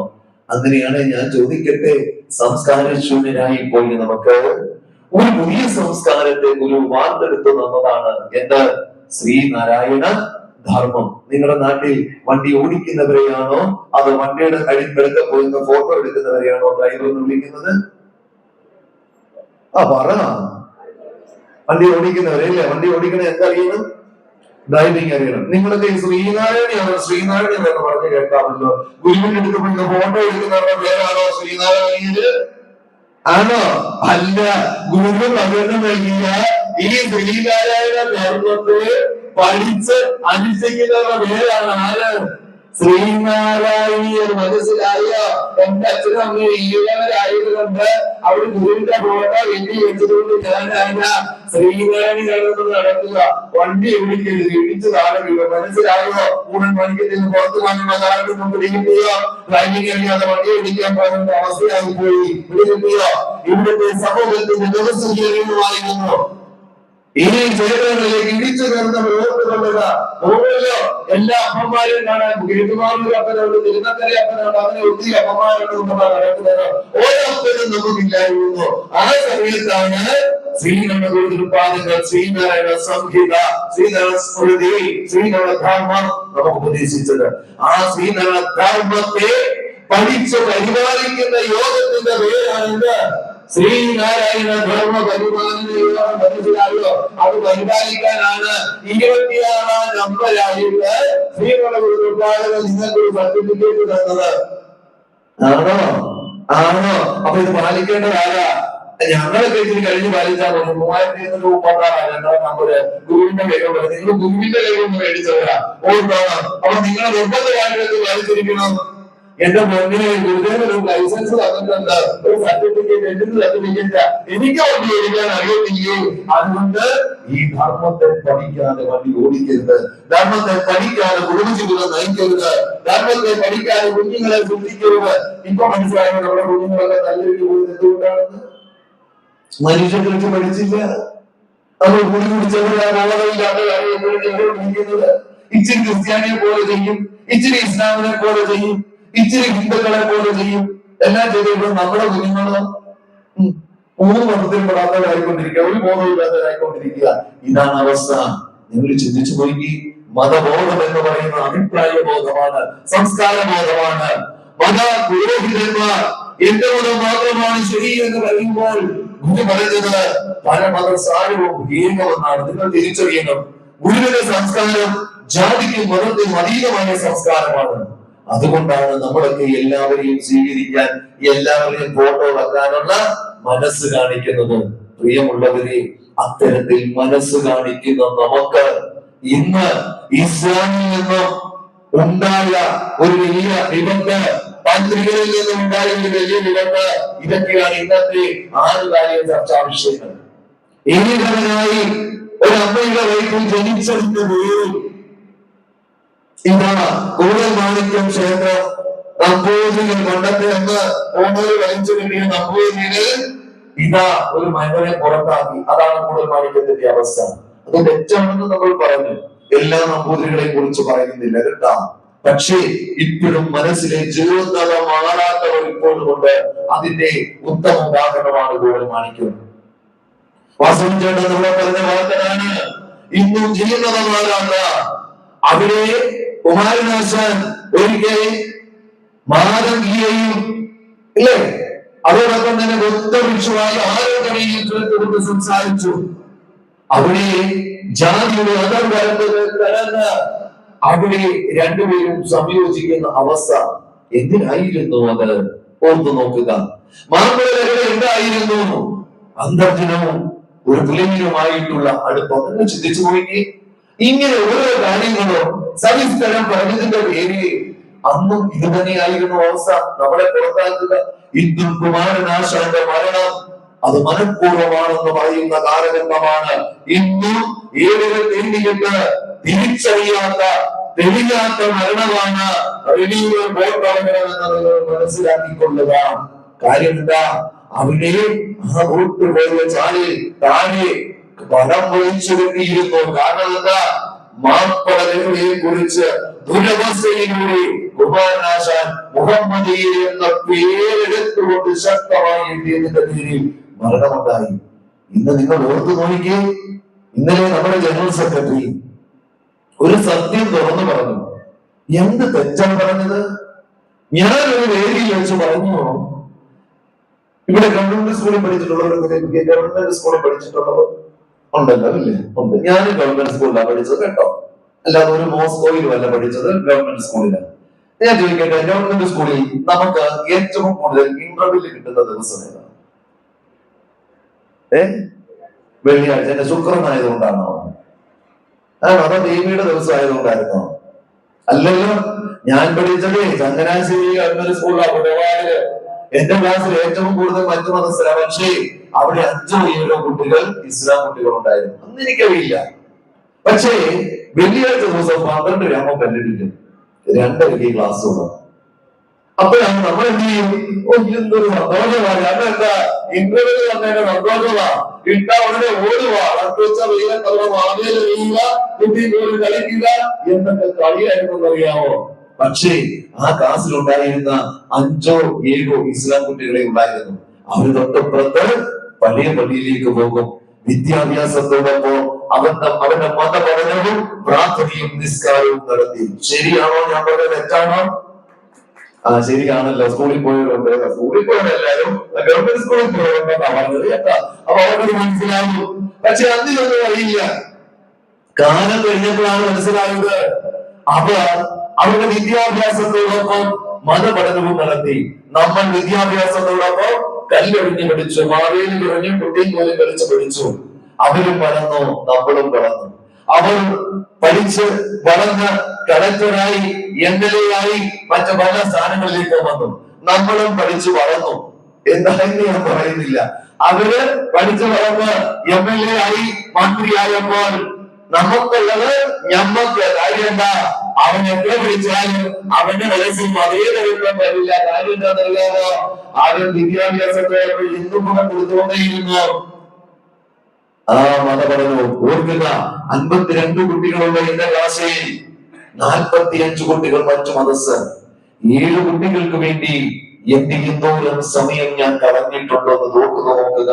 ഞാൻ കളിക്കാൻ മാറി നിന്നുകൊണ്ട് എന്റെ എന്തോരം സമയം അവർക്ക് വേണ്ടി കൊടുത്തിട്ടുണ്ട്. ഒരു അസഹിഷ്ണുതയും ഒന്നും തോന്നിയിട്ടില്ല, സന്തോഷമേ തോന്നിയിട്ടുള്ളൂ. പക്ഷേ അവർ പഠിച്ചു, നമ്മളും പഠിച്ചു. അവർ പഠിച്ചു ഓരോ സ്ഥാനങ്ങളിൽ ഈ കളികളിൽ കയറിയിരിക്കുമ്പോൾ, അവരുടെ മതത്തിന് മാത്രമല്ല കാര്യങ്ങൾ ചെയ്യുമ്പോൾ, നിങ്ങൾക്ക് വേണ്ടി കളിക്കാൻ മാറുന്ന സമയം ചെലവഴിച്ച നമ്മൾ ഞങ്ങൾക്ക് വേണ്ടത് നടന്നത് പറയുന്നതാണോ വർഗീയത? നിങ്ങൾ പറ, അതാണോ വർഗീയത? അതല്ലേ ജനസംഖ്യ പറഞ്ഞത്? ഇത് ഞാൻ കണ്ടു പറഞ്ഞതിന് കുറെ ആളുകൾ ഭീഷണിയൊക്കെപ്പെടുത്തി. ചാകുമ്പോൾ ഞാനോ വിചാരിച്ചു. ഇന്നലെ ജനറൽ സെക്രട്ടറി പറഞ്ഞേ, ഈ നോമ്പ് കാലഘട്ടത്തിൽ ഞാൻ കണ്ടതാണ്. ഞാൻ പതിനെട്ട് ക്ലാസ് എടുക്കാൻ പോകുന്നതാ. വടക്കൻ മേഖലയിലേക്ക് ക്ലാസ് ചെയ്യുന്നപ്പോൾ അവിടെ ഒരു മാത്ര ഗവൺമെന്റ് സ്കൂളുണ്ട്. അവിടെ മാത്രമാര് മാത്രം പഠിക്കുന്നതല്ല, മറ്റു കുട്ടികളും പഠിക്കുന്നുണ്ട്. പക്ഷേ റംസാൻ കാലഘട്ടത്തിൽ ആ സ്കൂളിൽ ഉച്ചക്കഞ്ഞി വെക്കില്ല. അപ്പോൾ നോർത്ത് നോക്കി, നിങ്ങൾ നോമ്പെടുക്കുമ്പോ നിങ്ങളുടെ നാട്ടിലെ ആൾക്ക് കഞ്ഞി കൊടുക്കാറില്ലേ? അത് ആര് മീൻ കൊണ്ടുവന്നത് പറയുമോ, ആര് വരച്ചു കൊണ്ടുവന്നത് പറയുമോ? നിങ്ങൾ നോർത്ത് നോക്കി. പക്ഷേ അവരുടെ നോമ്പ് കാലത്ത് ആ സ്കൂളിൽ മറ്റുള്ളവരുടെ അവകാശങ്ങൾ കൂടി നിഷേധിച്ചുകൊണ്ട് ഉച്ചക്കഞ്ഞികളെ നിഷേധിച്ച കാഴ്ചകൾ കണ്ടില്ലേ? ഞാൻ ഈയിടെ നമ്മുടെ അടിമാലിയുടെ ക്ലാസ്സിൽ പോയി. അവിടെ ഒരു ക്രിസ്ത്യൻ സഭയുടെ ക്ലാസ്സിലാണ് പോയത്. അപ്പൊ അവിടെ ചെന്നപ്പോ എന്നോട് ഉച്ചഭക്ഷണത്തിന് അവിടുത്തെ അച്ഛൻ ചോദിച്ചു, വലിയ അച്ഛൻ, പോന്ന് കഴിക്കുമെന്ന് ചോദിച്ചു. കമ്മി ഞാൻ പറഞ്ഞില്ല. ഞാൻ ചോദിച്ചത് ഇന്നത്തെ സ്പെഷ്യൽ വിഭവമാണോ? അപ്പൊ എന്നോട് പറയുകയാണ്, എന്റെ പൊന്നെ ഉറക്കം പറയണ്ട, കാര്യം അടിമാലി സിറ്റിയിൽ പോർക്ക് കിട്ടില്ല. ഞാൻ ചോദിച്ചു അതെന്താ? ഇവിടെ ഇസ്ലാമാണ് കൂടുതൽ, ഇവിടെ വിൽക്കാൻ പോലും സമ്മതിക്കില്ല. നിങ്ങൾ ചിന്തിച്ചേ, ഇതാണോ മതേതര കേരളം? ഇതാണോ സ്വർഗം എന്ന് പറയുന്നത്? ഇതാണോ സ്വാതന്ത്ര്യം എന്ന് പറയുന്നത്? അവരുടെ കാര്യത്തിന് മാത്രം ഏകാധിപത്യമോ മറ്റുള്ളവർക്കും ഒന്നുമില്ലാത്ത അവസ്ഥ. ഇതാണ് ഇന്നലെ ജനറൽ സെക്രട്ടറി എന്ന് പറയുന്നത്. ഇവിടെ മതപരമായ വേർപാട്. മലപ്പുറത്തേക്ക് ചെന്നാൽ നമുക്കൊരു സ്കൂളെങ്കിലും ഉണ്ടോ? അവിടെ ഒരു രാജ്യത്ത് രാജഭരണം നടക്കുന്നത് പോലെ ഞങ്ങൾ പറയുന്നത് ഇവിടെ നടക്കൂ എന്ന് പറയുന്ന ഒരു സംസ്ഥാനം, രാജ്യം പോലെ അവിടെ മാറിയിരിക്കുന്നു. ഇത് ജനറൽ സെക്രട്ടറി പറഞ്ഞതിന് യൂത്ത് ലീഗുകാരിത ജനറൽ സെക്രട്ടറിയുടെ കോലം കത്തിച്ചിരിക്കുക. ഇത് കണ്ട് ഇളിച്ചോണ്ടിരിക്കുക. നമ്മളല്ലേ ഓർത്തു നോക്കി വികാരം ഉണ്ടാകുമോ? നിങ്ങൾ ചിന്തിക്കുക. എല്ലാ യൂണിയനുകളും ശക്തമായ പ്രതിഷേധത്തിലാണ് അതിന്റെ. കാരണം ഇവിടെ ഈ സംഘടനയെ ശക്തമായി നയിച്ചുകൊണ്ട് ഇത് ഈഴവരാണെന്ന് അഭിമാനത്തെ നമ്മളെ പ്രകടിപ്പിക്കാൻ മനസ്സിലാക്കി ജനറൽ സെക്രട്ടറിയെ കഴിഞ്ഞ ദിവസം ഊഴനാണിക്കത്തിൽ കാണിച്ചു. അവിടെ ചെന്നപ്പോൾ നമ്പൂതിരികളെ ഇറക്കിയിട്ടു. ആ പാവത്തെ മറ്റൊരു സ്ഥാനത്തേക്ക് മാറ്റി. ഭരണകൂടം ഉണ്ടായാലും പാർലമെന്റ് ദേവസ്വമാണ്. ആകാൻ അവിടെ തന്നെ തുടരുമെന്ന് ശക്തമായി പറഞ്ഞു. അവര് മറ്റു ഭീഷണികൾ വന്നിട്ടുണ്ടാകാം, മനസ്സിലാക്കുന്നു. കഴിഞ്ഞാൽ അവർ ജോലി പോലും രാജിവെക്കുന്ന അവസ്ഥ ഈ നാട്ടിലല്ലേ നടക്കുന്നത്? നമ്മളല്ലേ നടക്കുന്നത്? നിങ്ങൾ നോക്കി നോക്കിക്കേ. ഈ പറയുന്ന ഊഴമാണിക്കത്തിൽ നമ്മളെ ഇറക്കി വിട്ടതുപോലെ ഒരു അവസ്ഥ ഒരു ഇസ്ലാമിലായിരുന്നെങ്കിൽ ഈ നമ്പൂതിരിയൊക്കെ പോയിട്ടുണ്ടായിരുന്നോ? നിങ്ങൾ ചിന്തിച്ചു നോക്കിക്കേ. ഇവിടെ ഇത് എന്തായിരുന്നു നടക്കുക? നേരെ മറിച്ച് ഇവിടെ ഒരു സ്വാതന്ത്ര്യമില്ലായ്മയെ കുറിച്ച് പറഞ്ഞതിന്റെ പേരിൽ എസ്എഫ്ഐയുടെ ജനറൽ സെക്രട്ടറിയുടെ കോല കത്തിക്കാൻ തയ്യാറായിരിക്കുക. മനസ്സിലാക്കിക്കോ, പണ്ടുള്ള നമ്മുടെ നേതാക്കൾ മറ്റുള്ളവരിൽ മുൻപ് വളർത്തി നിന്നിരുന്നെങ്കിൽ ഇന്നും തുണിയുടെ കാലം ഉണ്ടാക്കേണ്ടതുണ്ടായിരുന്നു. യാതൊരു സംശയമില്ല. അന്ന് മാറാത്തും എലിയിൽ വെച്ചാൽ അങ്ങനെയുള്ള നാടാണ്. ഓർക്കണം, മാറിന്റെ കരം കൊടുക്കാൻ പറഞ്ഞപ്പോഴേ രാജാവിന്റെ മുന്നിൽ വൃദ്ധന്മാരുടെ മുന്നിൽ മാറ തലയിൽ വെച്ച് കൊടുക്കാൻ തന്റെ ഇടം കാണിച്ച നാട്. ഓർക്കണം, മാറ്റുന്ന ചട്ടങ്ങളെ സ്വയം അല്ലെങ്കിൽ മാറ്റുപണികളിൽ നിങ്ങളെ പ്രഖ്യാപിച്ചുകൊണ്ട് രാജശാസനത്തെ വലങ്ങാതെ തന്റെ തൂലിക പരമാലാക്കിയ എസ്എൻഡിപി യോഗത്തിന്റെ ആരാധനായ ജനറൽ സെക്രട്ടറി കുമാരനാശ നയിച്ച പ്രസ്ഥാനമാണിത്. ആ സ്ഥാനത്ത് അതിന്റെ കാവലാളായിരുന്നു കൊണ്ട് ഈ തന്റെ ഇടം കാണിക്കേണ്ടത് ജനറൽ സെക്രട്ടറിയുടെ ഉത്തരവാദിത്തമല്ലേ? അത് കാണിക്കുമ്പോൾ പിന്തുണ കൊടുക്കേണ്ടത് നമ്മളല്ലേ? നമ്മൾ ചിന്തിച്ചു നോക്കുക. ഞാൻ എപ്പോഴും പറയും, അഭിമാനത്തോടെ ഈഴവരാണെന്ന് പറയാൻ തുടങ്ങിയത് ഈ കഴിഞ്ഞ ഒരു 19 വർഷക്കാലമേയാണ്. ഞാൻ എപ്പോഴും പറയാറുണ്ട്, എന്റെ അനുഭവം, ചങ്ങനാശ്ശേരിക്കാരനായ എന്റെ അനുഭവമാണ് ഞാൻ പറയുന്നത്. പ്രിയമുള്ളവരെ, ഇതൊക്കെ മനസ്സിലാക്കണമെങ്കിൽ അത് ഇതും പഠിച്ചാൽ പോരാ. എവിടെങ്കിലും കയറി ചെന്ന് ഞാൻ കഴിഞ്ഞ പ്രാവശ്യം പറഞ്ഞു എന്ന് എനിക്കറിയില്ല. ഞാൻ ആ സർക്കാർ പറഞ്ഞായിരുന്നോ? ഞാൻ ഈ ഒരു സർക്കാർ വേദിയിൽ പോയി NSS യോഗത്തിന്റെ ക്ഷേത്രം ധർമ്മശാസ്ത്ര ക്ഷേത്രമാണ്. ഞാൻ പറഞ്ഞതാണ് എന്റെ ഓർമ്മ ഇല്ലേ? ഇല്ല. ആ NSS യോഗത്തിന്റെ ഒരു സർക്കാർ വേദിയ ധർമ്മശാസ്ത്ര ക്ഷേത്രമാണ്. ആ നോട്ടീസിന്റെ പേര് കണ്ടപ്പോ അവിടെ അടുത്ത സഹകാരനെ വിളിച്ചു ചോദിച്ചു, സാറേ സാറിന് SNDP യൂണിയൻ സെക്രട്ടറി ഈ സത്താഹത്തിൽ വെച്ചിരിക്കുന്ന ഇവിടെ മുഴുവൻ ഇസമാണെന്ന് പറഞ്ഞു. ഞാൻ പറഞ്ഞു ഇസം മാറ്റി കൊടുക്കലാണല്ലോ നമ്മുടെ ജോലി, എന്തായാലും ഞാനൊന്ന് വരട്ടെ. അവര് പറഞ്ഞു സാറേ അങ്ങനെ പറയുന്നത് ഞങ്ങൾ ഒക്കെ വരും. ഞാൻ പറഞ്ഞു നമ്മൾക്ക് ഡിഗ്രിക്കായിരിക്കും, നിങ്ങളൊക്കെ വരാൻ വേണ്ടി ആയിരിക്കും ഒരു പക്ഷേ വെച്ചത്. തുറന്നു തന്നെ പറയുകയാണ്, പണ്ട് ക്ഷേത്ര പ്രവേശന വിളംബരം കൊടുത്തപ്പോൾ ക്ഷേത്ര പ്രവേശനം കൊടുത്ത് എന്താ പറയുക, ഗുരുവിനെ സമാന്തരമായി ക്ഷേത്രങ്ങൾ സ്ഥാപിച്ചു. നമ്മുടെ ക്ഷേത്രങ്ങളിലേക്ക് വരുമ്പോ മറ്റുള്ളവരുടെ ആദായം കുറഞ്ഞു, നമ്മുടെ ഭൂമിയിലോട്ട് ലൗകികം ധരിച്ചിരിക്കുന്ന അവസ്ഥയായി പോയി, ഭക്ഷണം കിട്ടാത്ത അവസ്ഥയായി പോയി, കാണിക്കാൻ അറിയാത്ത അവസ്ഥയായി പോയി. ഈ അവസ്ഥയിലേക്കാണ് എന്ത് സംഭവിച്ചത്? ഇപ്പോഴത്തെ ക്ഷേത്രങ്ങൾ തുറന്നു കൊടുത്തത്. പക്ഷെ കാണിക്കാൻ എടുക്കുന്ന പലരും ഇപ്പോഴും കയറ്റിയിട്ടുണ്ട് കേട്ടോ. അകത്തോട്ട് കയറ്റിയില്ല, അകത്തോട്ട് കയറ്റിയാൽ വെച്ചത് ഇങ്ങോട്ട് കിട്ടും. അത് നിങ്ങൾ മേടിക്കേണ്ട, നിങ്ങൾ അങ്ങോട്ട് കൊടുത്താൽ മതി. ഇങ്ങോട്ട് മേടിക്കുന്ന സ്ഥാനത്തേക്ക് കടന്നു ചെല്ലേണ്ടാണ് കൂടന്മാരുടെ തിരുമ പറഞ്ഞിട്ടിരിക്കുക. മനസ്സിലായില്ല? നിങ്ങൾ അങ്ങോട്ട് കൊടുക്കാതിരുന്നാൽ മതി. പക്ഷേ ഞാൻ ചെന്ന വേദിയിൽ നിന്ന് മനസ്സിലാക്കുന്നത് ഒരു സർക്കാരും ഇല്ല. NSS കരയോഗത്തിന്റെ ആ പ്രമുഖരായ നേതാക്കന്മാരെ വളരെ സംസ്കാരത്തോടുകൂടി അവരെ സ്വീകരിച്ചു വേദിയിലേക്ക് ആനയിച്ചു കൊണ്ടുപോയി. അവിടെ ഞാൻ വേദിയിൽ ചെല്ലുമ്പോ ഗുരുവിന്റെ ഈ തിരുസ്വരൂപത്തിന് പകരം അല്ലേ ശ്രീകൃഷ്ണന്റെ കമനീയമായ ഒരു വിഗ്രഹമൊക്കെ ശ്രീകൃഷ്ണനെയാണ് കണ്ടത് കേട്ടോ. ഇങ്ങനെ നിൽക്കൊണ്ട് ശ്രീകൃഷ്ണൻ പലതോടെ പിടിച്ച് മുന്നിൽ ഒരു വിളക്കുണ്ട്. ഞാൻ എന്തായാലും അവിടെ ചെന്നപ്പോൾ നമസ്കരിച്ചു. ശ്രീകൃഷ്ണൻ തിരിച്ചു തൊഴിലില്ല. എനിക്ക് വിഷമമൊന്നും ഉണ്ടായില്ല, കാരണം ശ്രീകൃഷ്ണൻ ബിംബമാണെന്ന് എനിക്ക് മനസ്സിലായി. വിഗ്രഹമാണല്ലോ, വിഗ്രഹത്തിന്റെ അർത്ഥം അറിയാറുണ്ട്. ശ്രീകൃഷ്ണൻ തൊഴിലില്ല, എനിക്ക് വിളക്കമൊന്നുമില്ല. അതിന് തൊട്ടപ്പുറത്ത് നോക്കിയപ്പോ വലത് ഭാഗത്ത് ഒരു ആചാര്യൻ ഇരിക്കുന്നു. കുംഭയൊക്കെ വീർത്ത് ഒരു തോടല്ല, ഒരു വനത്തിന്റെ വണ്ണം കൂടുതലൊക്കെ ഒരു മുടിയൊക്കെ കുടുങ്ങിയൊക്കെ കെട്ടി വൈഷ്ണവ കുടിലൊഴിച്ച് നല്ല കണ്ടാൽ പാണ്ഡിത്യമുള്ള ഒരു ആചാര്യ ശ്രേഷ്ഠനിരിക്കുന്നു. അദ്ദേഹത്തിന്റെ മുന്നിൽ ഭാഗവതമൊക്കെ ഉണ്ട്. ഞാൻ ആചാര്യനെ കണ്ടു, ഞാൻ നമസ്തേ എന്ന് പറഞ്ഞു. ആചാര്യൻ മൈൻഡ് ചെയ്തില്ല. എനിക്ക് വിഷമം തോന്നി. ഒരു ആചാര്യനെ നമസ്കരിച്ചിട്ട് തിരിച്ച് നമസ്കരിക്കാതിരിക്കുകയോ? ഞാനും കുറെ വേദി കയറി ഇറങ്ങിയത് ആ സപ്താഹ വേദിക്ക്. നിങ്ങൾക്ക് അറിയത്തില്ലല്ലോ, ഇരിക്കുന്ന ആചാര്യനത് അറിയത്തില്ലല്ലോ. ഞാൻ രണ്ടും കൽപ്പിച്ചു. ഒന്നെങ്കിൽ ഞാൻ ഇത് പറയിപ്പിച്ചിട്ടേ പോകുന്നുള്ളൂ, ഇല്ലെങ്കിൽ ഈ പണി നിർത്തുക എന്ന് തന്നെ വിചാരിച്ചുകൊണ്ടാണ് മൈക്ക് കയ്യിലെടുത്തു. ഞാൻ വീണ്ടും ഒന്ന് നോക്കി, ഇതും പ്രതിമയാണോ ഇരിക്കണമെന്ന് അറിയാനാണ് നോക്കിയത്. അപ്പൊ പ്രതിമയല്ല, അത് ശ്വാസം പോകുന്ന സാധനമാണ് ഇരിക്കുന്നത്. അവിടെ ശ്വാസമൊക്കെ പോകുന്നുണ്ട്. ഞാൻ വേദിയിലോട്ട് കയറി ഗുരുധ്യാനം ചൊല്ലി. തൊണ്ട വയ്യ കേട്ടോ. ഗുരുധ്യാനം ചൊല്ലി പറഞ്ഞെങ്ങനെ പറഞ്ഞു, അതാണ് കുഴപ്പം.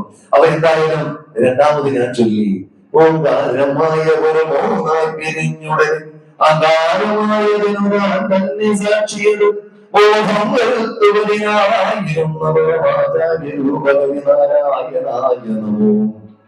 അപ്പൊ ആചാര്യം പയ്യൊന്ന് നോക്കിയാണ്, ഇവൻ SNDPക്കാരൻ മന്ത്രിമാൻ വേറെ ഒരാളാണല്ലോ ചെല്ലുന്നത്. ഞാൻ രണ്ടാമത്തെ ചൊല്ലി, ഒന്നായ നിന്നെ ഇവ രണ്ടെന്നു കണ്ടളവിനുണ്ട് ആയിരം പണ്ടേ ഞാൻ കയ്യിൽ പൊട്ടി പിടിച്ചെന്നു നോക്കിയപ്പോ ആചാര്യനെ സൂക്ഷിച്ചു നോക്കി. തെറ്റു പറ്റിയെന്ന് വിചാരിച്ചാ സൂക്ഷിച്ചു നോക്കിയത്. അപ്പൊ ഞാൻ നോക്കുമ്പോ സവർണ അമ്മമാരൊക്കെ ഫ്രണ്ടിലുണ്ട്, അവർണരായ കുറെ പേര് നമ്മുടെ ആളുകൾ പിന്നാലെ വന്ന പുറകിൽ നിന്നുകൊണ്ട് എല്ലാവരും ഇങ്ങനെ സൂക്ഷിച്ചു നോക്കിയത്. എന്താ നിർത്തി കളഞ്ഞത്? മൂന്നാമത്തെ പേര് ഞാൻ ചൊല്ലി പകുതി നിർത്തിയിട്ട്, അവൻ ഇവനെന്നറിയുന്നതൊക്കെയോർത്താൽ അവനീനാത്മമായ ആത്മരൂപം അതിലവൻ ആത്മസുഖത്തിനായിരിക്കുന്നവൻ അവരെന്നു സുഖത്തിനായി വരേണം. ഞാൻ എന്നിട്ട് ആചാര്യനെ ഒന്ന് നോക്കി, ആചാര്യൻ തല തിരിച്ചു കളഞ്ഞു. കാരണം അങ്ങേർക്ക് ഇത് അറിയത്തില്ലെന്ന് എനിക്ക് മനസ്സിലായി. എന്നിട്ട് ഞാൻ പയ്യെ അങ്ങ് തുടങ്ങി. ഞാൻ പറഞ്ഞു, ഇതുപോലെയുള്ള സപ്താഹ വേദികളിൽ കുറെ ഞാനും കയറി ഇറങ്ങി പാരായണം ചെയ്തിട്ടുണ്ട്. ഒരു പണ്ഡിത ശ്രേഷ്ഠനായ നിരവധി ആളുകളോടൊപ്പം വേദികൾ കേട്ടിട്ടുണ്ട്. ഞാൻ എന്റെ മുന്നിൽ ഇരുന്ന നിങ്ങളെ കണ്ട് നമസ്തേ എന്ന് പറഞ്ഞു. ഇത് ധർമ്മശാസ്ത്ര ക്ഷേത്രമാണ്. വേദവേദാന്തത്തിന്റെ സത്യങ്ങൾ പറയുമ്പോൾ തത്വം അസി എന്ന ബോധത്തെ സൂചിപ്പിക്കുന്ന ധർമ്മശാസ്ത്ര ക്ഷേത്രത്തിൽ ഞാൻ നീ രണ്ടല്ല ഒന്നാണെന്ന് മനസ്സിലായോ? അത് നീ തന്നെയാകുന്നു. ഇവിടെ വന്നപ്പോൾ ഗുരുവിന്റെ ദർശനത്തിലൂടെയും മറ്റുമൊക്കെ കുറെയൊക്കെ ഇത് പഠിച്ചിട്ടുണ്ട്. ഞാൻ ചൊല്ലിയ വരികളുടെ അർത്ഥം അറിയാമോ നിങ്ങൾക്ക്? ഏഴാമത് സപ്താഹത്തിലല്ലേ പങ്കെടുക്കുന്നത്? അതുകൊണ്ട് ആദ്യത്തെ രണ്ടു വരിയുടെ അർത്ഥം ഞാനൊന്ന് പറയാൻ ഒരുങ്ങുകയാണ്. ഓംകാരം എന്താണെന്നൊന്ന് പറഞ്ഞു. എന്നിട്ട് പറഞ്ഞു, ഇത് മൂന്നായി തിരിഞ്ഞു. എന്തൊക്കെയായിട്ടാ? സത്വഗുണം, തമോഗുണം, രജോഗുണം, ഇങ്ങനെ മൂന്നായി തിരിഞ്ഞു. അതിൽ നിന്ന് എന്തുണ്ടായി? അഹങ്കാരമുണ്ടായി. അതിന് താൻ തന്നെയാണോ നാരായണ സാക്ഷി, അതുകൊണ്ട് ബോധം വരുത്തി തരാൻ. അതാണ് ആദ്യത്തെ വലിയ അർത്ഥം കേട്ടോ. അമ്മമാര് കണ്ടിട്ടല്ലേ ഇതാണ് ഇത്രയും നാളെ ഞങ്ങൾ ചൊല്ലിക്കൊണ്ടിരുന്നത്. ഓങ്കാരമായ ഒരു മൂന്നായി പിരിഞ്ഞുടനെ അകാരമായതിനോട് ആ തന്നെ സാക്ഷികൾ ബോധം വരുത്തുവതിനായിരുന്നവരെ നാരായണായ നമോ. മനസ്സിലായോ? നീ രണ്ടാമത്തെ പേരുടെ അർത്ഥം എന്താ? ഒന്നായ നിന്നീക രണ്ടെന്ന് കണ്ടളവിനുണ്ടായൊരവതരിക്കും ഇണ്ടാകത്തിനല്ല നാരായണ. അതാ രണ്ടാമത്തെ പേരുടെ അർത്ഥം കേട്ടോ. ഒന്നായ നിന്നീക രണ്ടെന്ന് കണ്ടളവിനുണ്ടായൊരിക്കൽ വെറുണ്ടാവതല്ല പണ്ടേ വരുവാൻ. മനസ്സിലായോ? കല്യാണം. അപ്പൊ ഞാൻ മൂന്നാമത് ചൊല്ലിയതെന്താ? ഇതല്ലേ ആ സംസ്കാരം കിട്ടാൻ നമുക്ക് ഗുരു പറഞ്ഞു നൽകി. അവനിവനെന്നറിയുന്ന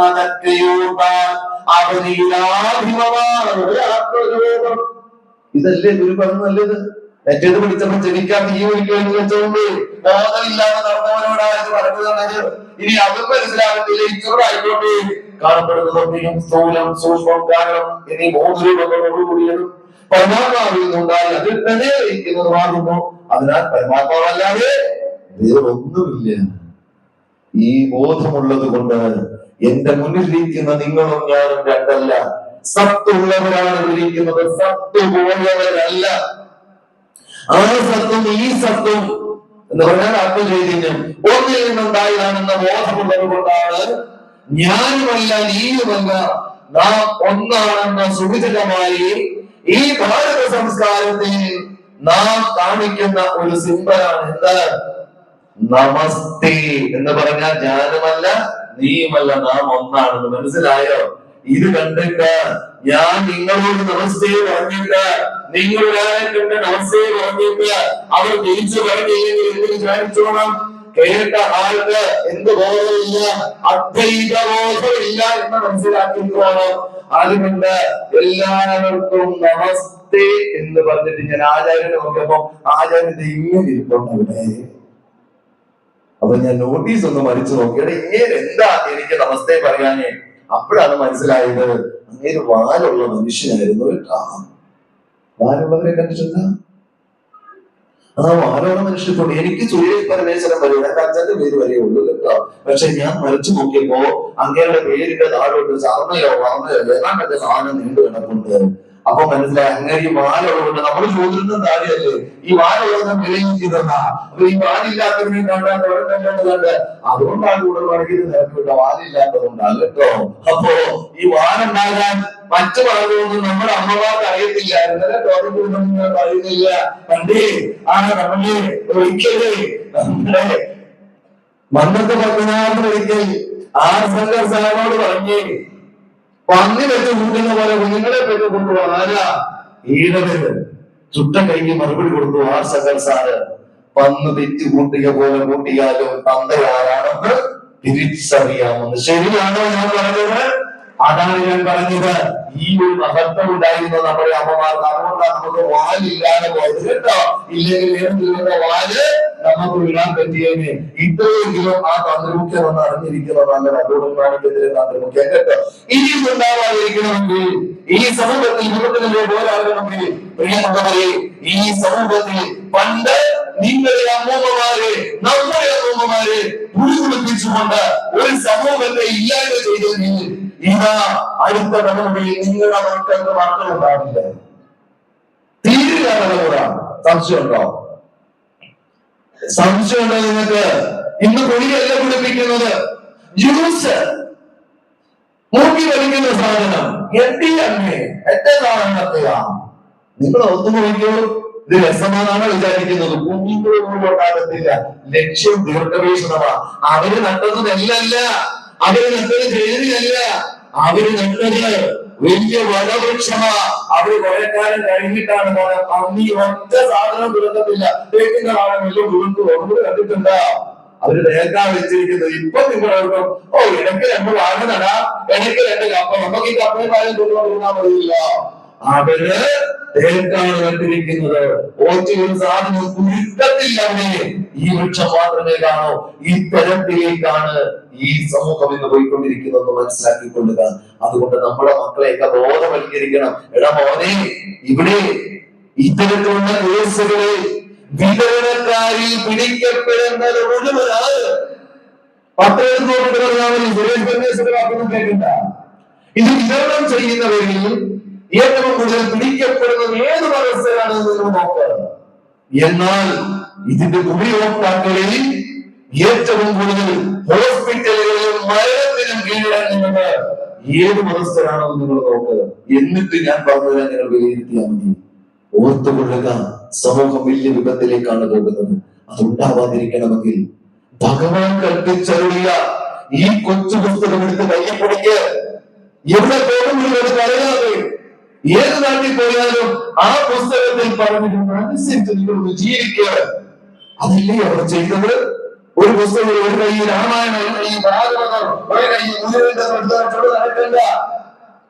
ശ്രീനാരായണ ധർമ്മം എന്ന് പറയുന്ന ഒരൊറ്റ നിയമസംഹിത മതി. എല്ലാ മതത്തിന്റെയും എല്ലാ വേദത്തിന്റെയും സത്വമുണ്ട് അതിനകത്ത്. ഒരു കുഞ്ഞിനെ എങ്ങനെ ജനിപ്പിക്കണമെന്നതിൽ പറഞ്ഞു തരുന്നുണ്ട്. ഒരു കുഞ്ഞിന്റെ ഗർഭ കാലഘട്ടം തുടങ്ങി എല്ലാത്തെയും പറഞ്ഞു തരുന്നുണ്ട്. അതാണ് ഇവിടെ പറഞ്ഞ ഗൃഹസ്ഥാശ്രമം. ഓർത്തുകൊള്ളുക, പഞ്ചമഹായജ്ഞം ഗൃഹസ്ഥാശ്രമത്തിൽ പാലിക്കേണ്ട 5 യജ്ഞങ്ങൾ. ഒന്ന് ബ്രഹ്മയജ്ഞം. ബ്രഹ്മയജ്ഞം എന്ന് പറഞ്ഞാൽ നീ ആരാണെന്ന് തിരിച്ചറിയുന്ന അറിവ് സമ്പാദിക്കുന്ന മഹായജ്ഞം. അറിവ് പകരുന്നതാണ് യജ്ഞം. നിങ്ങളുടെ കുഞ്ഞുങ്ങളെ നീ ആരാണെന്ന് പഠിപ്പിക്കണം. നിന്റെ അച്ഛനായ, നിന്റെ അമ്മയായ, നീ എങ്ങനെ ജനിച്ചു, നീ എങ്ങനെയൊക്കെ ആയിരിക്കണം എന്ന് പഠിപ്പിക്കുന്ന യജ്ഞം, അറിവിന്റെ യജ്ഞം, ബ്രഹ്മയജ്ഞം. ബ്രഹ്മത്തെ അറിയുന്ന യജ്ഞം. ബ്രഹ്മം എന്ന് പറഞ്ഞാൽ അഹം ബ്രഹ്മാസി, ഞാൻ ബ്രഹ്മം തന്നെയാകുന്നു. തത്വം അസി, നീ അത് തന്നെയാകുന്നു. ഇതിലും നിറഞ്ഞു നിൽക്കുന്ന ആ സത്യത്തിന്റെ പൊരുൾ, അതാണ് ബ്രഹ്മം. അതിനെ കുറിച്ച് അറിയുന്ന യജ്ഞം ബ്രഹ്മയജ്ഞം. പഠിപ്പിക്കും കുട്ടികൾക്ക്. രണ്ടാമത് യജ്ഞം ദേവയജ്ഞം. എന്താണ് ദേവപൂജ, എന്താണ് കർമ്മങ്ങൾ, അതാണ് നമ്മൾ ഇവിടെ അനുഷ്ഠിക്കുന്നത്. അതിൽ പറഞ്ഞത്, ഇതിൽ പറഞ്ഞത്, സ്മൃതിയിൽ പറഞ്ഞത് കണ്ട് നാടിനീരെ മണി കെട്ടാനും തുണി കെട്ടാനും വീട് കെട്ടാനേ അന്ധവിശ്വാസത്തിലേക്കും അനാചാരത്തിലേക്കും പോകാതെ നീ ഹോമം ചെയ്യ്. ഓം അഗ്നീരവയ തേജസ്സപ്രാമം അകത്വം പ്രത്യക്ഷം ബ്രഹ്മാസി ത്വദീയം ഇന്ദ്രിയാണി മനോബുദ്ധിഃ സപ്തജ്ജുഹാഃ ത്വയിഷയായി സമിതോ ജുഹോമി അഹമിത്യാജ്യം ജുഹോമി ത്വം നഃ പ്രസീദ പ്രസീദ ശ്രേയശ്ച പ്രേയശ്ച പ്രയച്ഛ സ്വാഹ. ഓം ശാന്തി ശാന്തി ശാന്തി. മതി. നിന്റെ ജീവിതത്തിലെ വാക്കുകൊണ്ടും നിന്റെ കർമ്മം കൊണ്ടും എല്ലാം കൊണ്ടും ചെയ്ത ഞാൻ എന്ന ഭാവത്തെ ഉൾപ്പെടെ ഹോമിക്കുന്ന മഹാഹോമം സ്വന്തമായി ഒന്ന് ചെയ്യ്. 100 വർഷമായി പകർന്നു നൽകിയിട്ട് ഇതുവരെ പഠിച്ചോ? അത്രയുള്ളൂ. ഗുരുദേവന്റെ അഷ്ടോത്തരനാമം ഉപയോഗിച്ചുകൊണ്ട് നമുക്കും ചെയ്യാം. ഞാൻ ഈ പറഞ്ഞ ഹോമം ദിവസവും വീട്ടിൽ ചെയ്യാം. എന്തിനാ ലോകം മുഴുവൻ ഓടി നടക്കുന്നത്? കണ്ടുപിടി കൊണ്ട് പൈസ കൊടുത്തിട്ട് കണ്ടുപിടി തൊഴിൽ കൊള്ളാൻ വേണ്ടിയോ? ഒരു തൊഴിൽ കൊള്ളാനും പോകണ്ട, വീട്ടിലിരുന്നാ മതി. ദേവയജ്ഞം പഠിച്ചു ചെയ്യും. 3 മാനുഷയജ്ഞം. ഗുരുപൂജ ചെയ്തിട്ടുള്ളവരെന്ന് കൈപൊക്കിക്ക്. ഗുരുപൂജ നടത്തിയിട്ടുള്ളവരൊന്ന് കൈപൊക്കുക. ഗുരുപൂജ നടത്തിയിട്ടില്ല ഇവിടെ. വൈകാത്തിട്ടും സന്തോഷം കേട്ടോ. എവിടെ നടത്തിയേക്കുന്നത്? ശാന്തിമാരുണ്ടോ? അതാ ഞാൻ ചോദിച്ചേ. ഗുരുപൂജ നടത്തിയിട്ടുണ്ടോ? എവിടെ നടത്തിയിരിക്കുന്നത്? ആ ഇടത്തോട്ട് കൈകൊണ്ട് ഇവിടെ നടത്തിയിട്ടുണ്ട്. പിന്നെ ചാല കിടങ്ങുമ്പോൾ ഞങ്ങൾ ചുരുക്കിലേക്ക് പോയി നടത്തിയിട്ടുണ്ട്. പിന്നെ ഞങ്ങൾ നാഗമ്പലത്ത് നടത്തിയിട്ടുണ്ട്. മിനിഞ്ഞാന്നല്ലേ കഴിഞ്ഞ ആഴ്ചയില് ഞാന് മെഴുവേലി കോളേജിൽ ഒരു ക്ലാസ്സിന് പോയി. അവിടെ ബി ടീച്ചേഴ്സിന്റെ ക്ലാസ് നടക്കുന്നുണ്ട്. അപ്പൊ അവരുടെ ട്രെയിനിങ് ഒരു കോച്ചിങ് കൊടുക്കാൻ പോയത്. അപ്പൊ അവിടെ ചെന്നപ്പോ ഫ്രണ്ടിൽ ടീച്ചർമാരൊക്കെ ഇങ്ങനെ മിടുക്കുകളായി പഠിപ്പിക്കാൻ തയ്യാറെടുത്തിരിക്കുക. അപ്പൊ ഞാൻ ഒരു ചോദ്യം ചോദിച്ചു, ആരാണ് ആ ടീച്ചറൊക്കെ ഉണ്ടല്ലോ ഇവിടെ അല്ലേ? അപ്പൊ ഞാൻ അവിടുത്തെ ടീച്ചർമാരോട് ചോദിച്ചു, ആരാണ് ടീച്ചർമാരെ നിങ്ങളുടെ ആദ്യത്തെ അധ്യാപിക? പെട്ടെന്ന് മറുപടി പറയാൻ പറഞ്ഞു. ഒരു ടീച്ചർ ചാടി എഴുന്നേറ്റിട്ട് പറഞ്ഞു, മേരി ടീച്ചർ. ഞാൻ ഒറ്റ കൂവിച്ചേ കൊടുത്തു. എല്ലാവരും ഇതെല്ലാത്തിനാ കൂവിയത്. ഞാൻ പറഞ്ഞു നാളെ പിള്ളേരെ നിങ്ങളെ കൂവാതിരിക്കാൻ വേണ്ടിയാണ് ഞാനൊരു ട്രെയിനറല്ലേ ഞാൻ കൂവി കേൾപ്പിച്ചത്. ഈ ഉത്തരം പറഞ്ഞാൽ പിള്ളേര് പോകും. കാരണം പിള്ളേരെ ഞാൻ പഠിപ്പിച്ചോണ്ടിരിക്കുക. ആദ്യത്തെ ഗുരു ആരാന്ന്? ആദ്യത്തെ ഗുരു ആരാ? ആരാ? അമ്മ. ആരാ? അമ്മ. ആ പൂജ ചെയ്തിട്ടുള്ളവരൊന്ന് കൈപൂജിക്ക്. പൂജ ചെയ്തിട്ടുള്ളവരുടെ കൈപൂജിക്ക്. അമ്മയ്ക്ക് പോയി പൂജ ചെയ്തിട്ടുണ്ട്. എവിടെയാണ് അമ്മയ്ക്ക് പൂജ ചെയ്ത്? കൊട്ടുന്നിടത്തോട്ട് നോക്കാതെ അമ്മയ്ക്ക് പൂജ ചെയ്തിട്ടുള്ളവർ കൈകൊട്ട്. എന്നാ ചെയ്ത്? ചത്ത് കഴിഞ്ഞ് പൂജ ചെയ്തിട്ടുണ്ടായിരിക്കും. ആ ഒരു വൃത്ത നമസ്കാരം കഴിച്ചേക്കാൻ, ഒരു പിതൃപൂജ ചെയ്തേക്കാൻ. ആ അമ്മയ്ക്ക് ജീവിച്ചിരിക്കുന്ന അമ്മയ്ക്ക് ചത്ത് കഴിഞ്ഞ് ഇന്ന പൂജയ്ക്ക് എന്നാ പറയുന്നത് കേട്ടാ? അമ്മ ജീവിച്ചിരിക്കുമ്പോൾ അമ്മ എന്താണെന്ന് തിരിച്ചറിഞ്ഞ്, അമ്മ ആരാണെന്ന് തിരിച്ചറിഞ്ഞ് അമ്മയുടെ പാദപൂജ ചെയ്യണം. ജീവിച്ചിരിക്കുന്ന അമ്മയെ കുളിപ്പിച്ചൊരുക്കി, ആ അമ്മയെ ഒരുക്കി, അമ്മയുടെ നെറ്റിയിൽ തിരുവം ചാത്തി, അമ്മയുടെ കഴുത്തിൽ ഒരു പൂമാലയിട്ട് ചന്ദ്രത്തിക്ക് വായിക്കുന്നത് കുഴപ്പമില്ല. ചത്ത് കഴിയുമ്പോൾ വലിയ പിണ്ടിമാല കൊണ്ടുവന്നിട്ടിട്ട് അയ്യോ ചത്ത് കിടക്കുന്ന അമ്മ ഒരുക്ക് കാണുന്നു. എന്റെ കുഞ്ഞ ജീവിച്ചിരുന്നപ്പോ ഒരു മുഴുവൻ മുല്ലപ്പൂ മേടിച്ചു കൊടുത്തിട്ടുണ്ടോ? ചത്ത് കഴിയുമ്പോൾ മുല്ലപ്പിനകത്ത് കുളിപ്പിക്കുക. ഈ മൂക്കി പങ്കു വെച്ചിരിക്കുന്ന അമ്മ മറപ്പിക്കാൻ വേണ്ടിയാണോ മുല്ലപ്പൂ മേടിച്ചിട്ടത്? ചത്ത് കഴിയുമ്പോൾ അമ്മയ്ക്ക് കൊണ്ട് പൊറന്നു പഠിക്കുക. ജീവിച്ചിരിക്കുമ്പോൾ വീർവാറ്റം കൊണ്ട് അടുക്കാൻ വരായിരുന്നു നമ്മുടെ അടുത്തോട്ട്. ചത്ത് കഴിയുമ്പോൾ പൊറന്നു പഠിച്ചു വെക്കുക. എന്താ? അമ്മയുടെ നാറ്റം പിടിക്കാതിരിക്കാൻ, അല്ലാതെ അമ്മയ്ക്ക് മണപ്പിക്കാനല്ല. കാരണം അമ്മയുടെ മുക്കിലും ചെവിലും എല്ലാം ഭംഗിയാണ്. മൂക്കി പങ്കു വെച്ച് കഴിഞ്ഞ് മുല്ലപ്പൂമാല ഇടണ്ട, മൂക്കി പങ്കു വെച്ചിട്ട് പെർഫ്യൂം അടിക്കണ്ട. ഈ ജീവിച്ചിരിക്കുന്ന അമ്മമാരെ നാളെ രാവിലെ കുളിപ്പിച്ചിരുത്തി ശവത്തിനടിക്കുന്നതിനും വേണ്ടിയില്ല, ഇത്തിരി പെർഫ്യൂം മേടിച്ച് അങ്ങോട്ട് അടിച്ച് എന്നിട്ടോ വീടിന്റെ വാടുകളിൽ തുളസിയിലായാലും മതി. പറ്റുമെങ്കിൽ ഒരുവിടെ മുല്ലപ്പൂമാല മേടിയിലും. ചാകുമ്പോ അമ്മ ഞാൻ ഇടത്തില്ലെന്ന് പറഞ്ഞിട്ട് ഇപ്പൊ നിന്റെ ജീവിച്ചിരിക്കുമ്പോ അമ്മ ആസ്വദിച്ചോട്ടെ. കാരണം കുറെ നേരം ചേർത്ത് പിടിക്കില്ല. മറ്റേ 10 മിനിറ്റ് കഴിയുമ്പോൾ കത്തിച്ചു കളയും. ഇതാവുമ്പോൾ കത്തിക്കത്തില്ല. അമ്മ അത് ഉണങ്ങുന്ന വരെ വെച്ചോണ്ടിരുന്നോളാം കേട്ടോ. അപ്പൊ എന്തായാലും അമ്മയുടെ കഴുത്തിലോട്ട് ആ മാലയിട്ട് എന്നിട്ടോ ഇച്ചിരി ഭസ്മം അമ്മയുടെ പാദം ഒരു എലിയിൽ വെക്കണം. വിളക്കരയിൽ വെക്കുന്ന ഒരു ദേവരവുമാണെന്ന് സങ്കല്പിച്ചുകൊണ്ടാ ഇരിക്കുന്ന ഗുരുവിന്റെ പാദം, ദൈവന്റെ പാദം എവിടെ വെക്കണം? ഒരു ദിവസം കിട്ടിയിട്ട് ചത്ത കിടക്കാമെന്ന് വിചാരിച്ചാൽ മതി കേട്ടാ. എന്നിട്ട് അമ്മയുടെ കാല് അതിലേക്ക് വെക്കുക. എന്നിട്ടോ ആ പാദം ഒന്ന് കഴുകുക. ഒത്തിരി കുളിപ്പിച്ചതല്ലേ, ഒത്തിരി അപ്പ് കഴിയുന്നതല്ലേ അമ്മയുടെ കൈകൊണ്ട്. ഈ അമ്മയുടെ പാദം ഒന്ന് കഴിയാൽ ജീവിതത്തിൽ പുണ്യം കിട്ടുക. സിനിമാനടിയുടെ പാദം കഴിയിട്ട് ഒന്നും കിട്ടാനില്ല. ചെറിയ സിനിമാനടിയുടെ പാദം കഴിയുന്നു, ബ്രാഹ്മണന്റെ കാല കഴിച്ചു, വായിക്കാത്തോണ്ട് ഒഴിക്കുന്നു, ഒന്നും ചെയ്യുന്ന കാല കഴിച്ചുകൊണ്ട് പെറ്റമ്മയുടെ പാദം കഴിയാത്തവരാ നാടികളെ കാല് കഴിച്ചു കൂട്ടാൻ പോകും. ഇതൊക്കെ കാണുമ്പോ എന്നെ കൂവാതിരിക്കാൻ പറ്റുമോ? ജീവിച്ചിരിക്കുന്ന വീട്ടിലിരിക്കുന്ന അമ്മയുടെ പാദം ഒന്ന് കഴുകുക. എന്നിട്ട് അല്പം ഭസ്മം എടുത്തതിലേക്ക് ഭസ്മം നീ കയ്യിലെടുക്കുമ്പോൾ ഓർത്തുകൊള്ളുക, നിന്റെ അന്ത്യമാണ് ഈ കാണുന്നത്. നീയും ഇതായി മാറുമെന്ന് നീ ഓർത്തുകൊള്ളുക. ആ പാദത്തിലേക്ക് അത് തുടിയിക്കുക. എന്നിട്ടോ അല്പം പുഷ്പമെടുത്ത് ചുറ്റത്ത് പിടിച്ചുകൊണ്ട് ഒരു ഗുരുധ്യാനം ചെയ്യുക. ഗുരു ബ്രഹ്മ, ഗുരു വിഷ്ണു, ഗുരുദേവോ മഹേശ്വര, ഗുരു സാക്ഷാത് പരബ്രഹ്മ തസ്മൈ ശ്രീ ഗുരവേ നമഃ. സൃഷ്ടിക്കും സ്ഥിതിക്കും സകാലത്തിനും അതീഭൂതമായ അറിവിനായിക്കൊണ്ട് നമസ്കാരം. ആദ്യത്തെ അറിവ് നമ്മ അമ്മയല്ലേ. അപ്പം ആദ്യം ഗുരുധ്യാനം ചില ആരുമല്ല ചെയ്യേണ്ടത്, അമ്മയെ നോക്കിക്കൊണ്ട് ആ പുഷ്പം പാദത്തിൽ അർപ്പിക്കുക. രണ്ടാമത് വീണ്ടും ഒരുപടി പുഷ്പം എടുക്കുക. ചത്ത് കഴിയുമ്പോ ശാന്തി പറയത്തില്ലേ, അമ്മയെ നന്നായിട്ട് മനസ്സിൽ ധ്യാനിച്ചു, അമ്മ പുറത്തു വന്ന് നിൽക്കുക, ഇങ്ങോട്ട് കയറാന്ന് നിൽക്കുക, കയറട്ടെ, ഒന്നോടൊന്ന് കറക്കി നോക്കട്ടെ, കിട്ടുന്നില്ല, വഴി നിൽക്കുന്ന ഇങ്ങോട്ട് കയറി വേണ്ടെന്ന് പറയത്തില്ലേ. ഇപ്പൊ ജീവിച്ചിരിപ്പോ നമുക്ക് കേൾക്കാം കേട്ടോ. ചത്ത് കഴിഞ്ഞാൽ പിന്നെ കേൾക്കത്തില്ല, ഇപ്പൊ കേൾക്കാം, ഫ്രണ്ടിലിരിക്കുകയല്ലേ. അപ്പോ അമ്മേ എന്നോട് ക്ഷമിക്കുന്നു, ഞാൻ അറിഞ്ഞോ അറിയാതെയോ എന്തെങ്കിലും തെറ്റ് ചെയ്തിട്ടുണ്ടെങ്കിൽ അത് പുറത്തെനിക്ക് മാപ്പ് തരണം അമ്മേ എന്ന് പറഞ്ഞുകൊണ്ട് അമ്മയുടെ പാദത്തിൽ പുഷ്പമിടുക. പറ്റുന്നെങ്കിൽ ഒരു ഇച്ചിരി പഞ്ചസാര, അല്ല ഇച്ചിരി കൽക്കണ്ടം, അല്ല ഇച്ചിരി മുന്തിരി എടുത്ത് അമ്മയുടെ വായിലേക്ക് ഒന്ന് വെച്ചു കൊടുക്കുക. എന്നിട്ട് ചത്ത് കിടക്കുന്ന ശവത്തിനാന്ന് വിചാരിച്ചുകൊണ്ട് ചേർത്ത് പിടിച്ചു കൊടുക്കുക. അമ്മമാരെ, നിങ്ങളുടെ കണ്ണുകൾ നിറയുമോ? നിങ്ങൾ സത്യം പറ. ആ മക്കളെ നിങ്ങൾ അനുഗ്രഹിക്കുകയോ? സത്യം പറ. ചത്ത് കിടന്ന അമ്മയുടെ കാലം കൊണ്ട് പുഷ്പം ഇട്ടിട്ട് അമ്മയ്ക്ക് കൈകൊട്ടി ഒന്ന് തൊടാൻ പറ്റിയോ? നിങ്ങളെ തൊടാൻ പറ്റിയോ? കൈ കെട്ടി വെച്ചിട്ടാ കാലം പോയെ. കണ്ടതെല്ലാം നല്ലതൊക്കെ കെട്ടി വെച്ചിട്ടേക്കുക, മൂക്കി പഞ്ഞി വെച്ചിട്ടേക്കുക, എന്നിട്ട് കാലം തൊട്ടിട്ട് അമ്മയ്ക്ക് ആഗ്രഹം കാണുമായിരിക്കും കൈ പൊക്കണമെന്നൊക്കെ. അനങ്ങാൻ പറ്റത്തില്ല. സത്ത് പോയാൽ പിന്നെ അനങ്ങാൻ പറ്റത്തില്ല. അപ്പൊ സത്ത് പോകുന്നതിന് മുമ്പ് ഇനി ഇരുന്നോണ്ട് ചെയ്യാൻ മേലെ കിടത്തിക്കൊണ്ടെങ്കിൽ ചെയ്യും. ഒരു വാഴയിൽ വിട്ട് കിടത്തിക്കോ. കത്ത് കഴിഞ്ഞാൽ ചെയ്യുന്നത് വന്നാലും കുഴപ്പമില്ല. പക്ഷേ ഗുരുപൂജ ചെയ്യണം കേട്ടോ. ആ ഗുരുപൂജ ചെയ്യാതെ മഹാഗുരുവിനെ നിങ്ങൾ പൂജ ചെയ്യണ്ട. കാരണം മഹാഗുരു പറഞ്ഞു തന്ന വലിയ രോഗം കേട്ടാത്തവരെ ഗുരു അനുഭവിക്കുന്നുണ്ടോ? ഗുരു നമുക്ക് മാനുഷ്യയജ്ഞം, ആ മാനുഷ്യയജ്ഞത്തിൽ മാനവസേന എങ്ങനെയായിരിക്കണം, മാതാപിതാക്കളെ എങ്ങനെ സംരക്ഷിക്കണം, ഗുരുജനങ്ങളെ എങ്ങനെ സംരക്ഷിക്കണം, സാഹോദര്യം എങ്ങനെയായിരിക്കണം എന്ന് പറഞ്ഞു തരുന്നു മാനുഷ്യയജ്ഞത്തിൽ. ഇവയെല്ലാം പാലിച്ചാൽ ഗുരുവിന്റെ അനുഗ്രഹം കിട്ടും. ഞാൻ പിള്ളേരെ പഠിപ്പിക്കുക, പിറ്റേ ദിവസം വരുമ്പോൾ പറയുന്നത് ചോദിക്കുന്നതല്ല, ഉത്തരം പറഞ്ഞാൽ എന്ത് സന്തോഷമായിരിക്കും അല്ലേ? മറ്റേ ദിവസം വരുമ്പോഴോ ഞാൻ പല പഠിപ്പിച്ചൊന്നും പഠിക്കാതെ പല വീഴാനിക്കുന്നെങ്കിൽ നല്ല അനുഗ്രഹമായിരിക്കത്തില്ല കിട്ടുന്നത്. ഇവിടെ വന്ന് ശാപം പിടിച്ചു കൊടുക്കരുത്, ഗുരുവിന്റെ മുന്നിൽ പോലും വന്ന് നിൽക്കരുത്. ഇതൊന്നും പാലിക്കാതെ നമുക്ക് അർഹതയില്ല. ഗുരു പറഞ്ഞ ധർമ്മത്തെ അനുഷ്ഠിക്കാതെ, ഗുരു പറഞ്ഞ ധർമ്മത്തെ ജീവിക്കാതെ, ഗുരു പറഞ്ഞ ധർമ്മത്തെ പ്രചരിപ്പിക്കാതെ ഗുരുവിന്റെ മുന്നിൽ വന്ന് അനുഗ്രഹത്തിന് വേണ്ടി യാചിക്കാൻ പാടില്ല, ഒരിക്കലും ചെയ്യരുത്.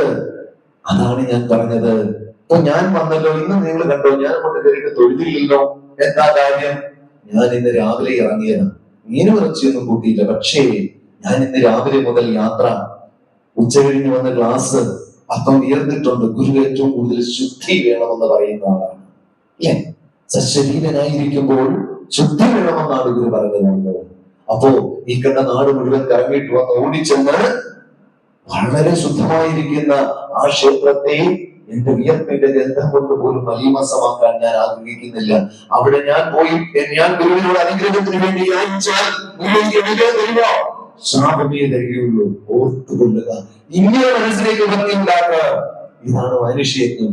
അപ്പോ ബ്രഹ്മയജ്ഞം, ദേവയജ്ഞം, മാനുഷ്യയജ്ഞം, രണ്ടയജ്ഞം കൂടിയുണ്ട്. അടുത്തതാണ് പിതൃയജ്ഞം. മരണശേഷം എന്ത് കർമ്മങ്ങൾ ചെയ്യണം? പണ്ടാരടീന്ദ്രൻ നടത്തി നാട്ടുകാരെ ഊട്ടണോ, അതോ വീരടീന്ദ്രൻ നടത്തി ഉലകുല നടത്തണോ? അതിന് ഗുരു പറഞ്ഞതുപോലെ ദശപ്രാണനുകൾക്കായി 10 ബലികൾ. അതാണ് ദശഗാത്ര ബലി. 10 പ്രാണനുകളാണുള്ളത്. ആ 10 പ്രാണനുകൾക്ക് വേണ്ടി 10 ബലിയിട്ടുകൊണ്ട് 11ാമത്തെ ദിവസം വിഷമമുള്ളവർ കുലമോചനം കർമ്മങ്ങൾ ചെയ്യുക. തീർന്നോ? ഒരു പ്രശ്നമില്ല, ഇത്രേ വേണ്ടൂ. അത് ചെയ്യാൻ പറഞ്ഞാൽ ഇന്നും കേൾക്കില്ല. എന്നിട്ട് പോവുക ശിവഗിരിയിലോട്ട്. ഗുരു അനുഗ്രഹിക്കാൻ തോന്നുന്നുണ്ടോ? കിട്ടത്തില്ല. ചിന്തിക്കുക.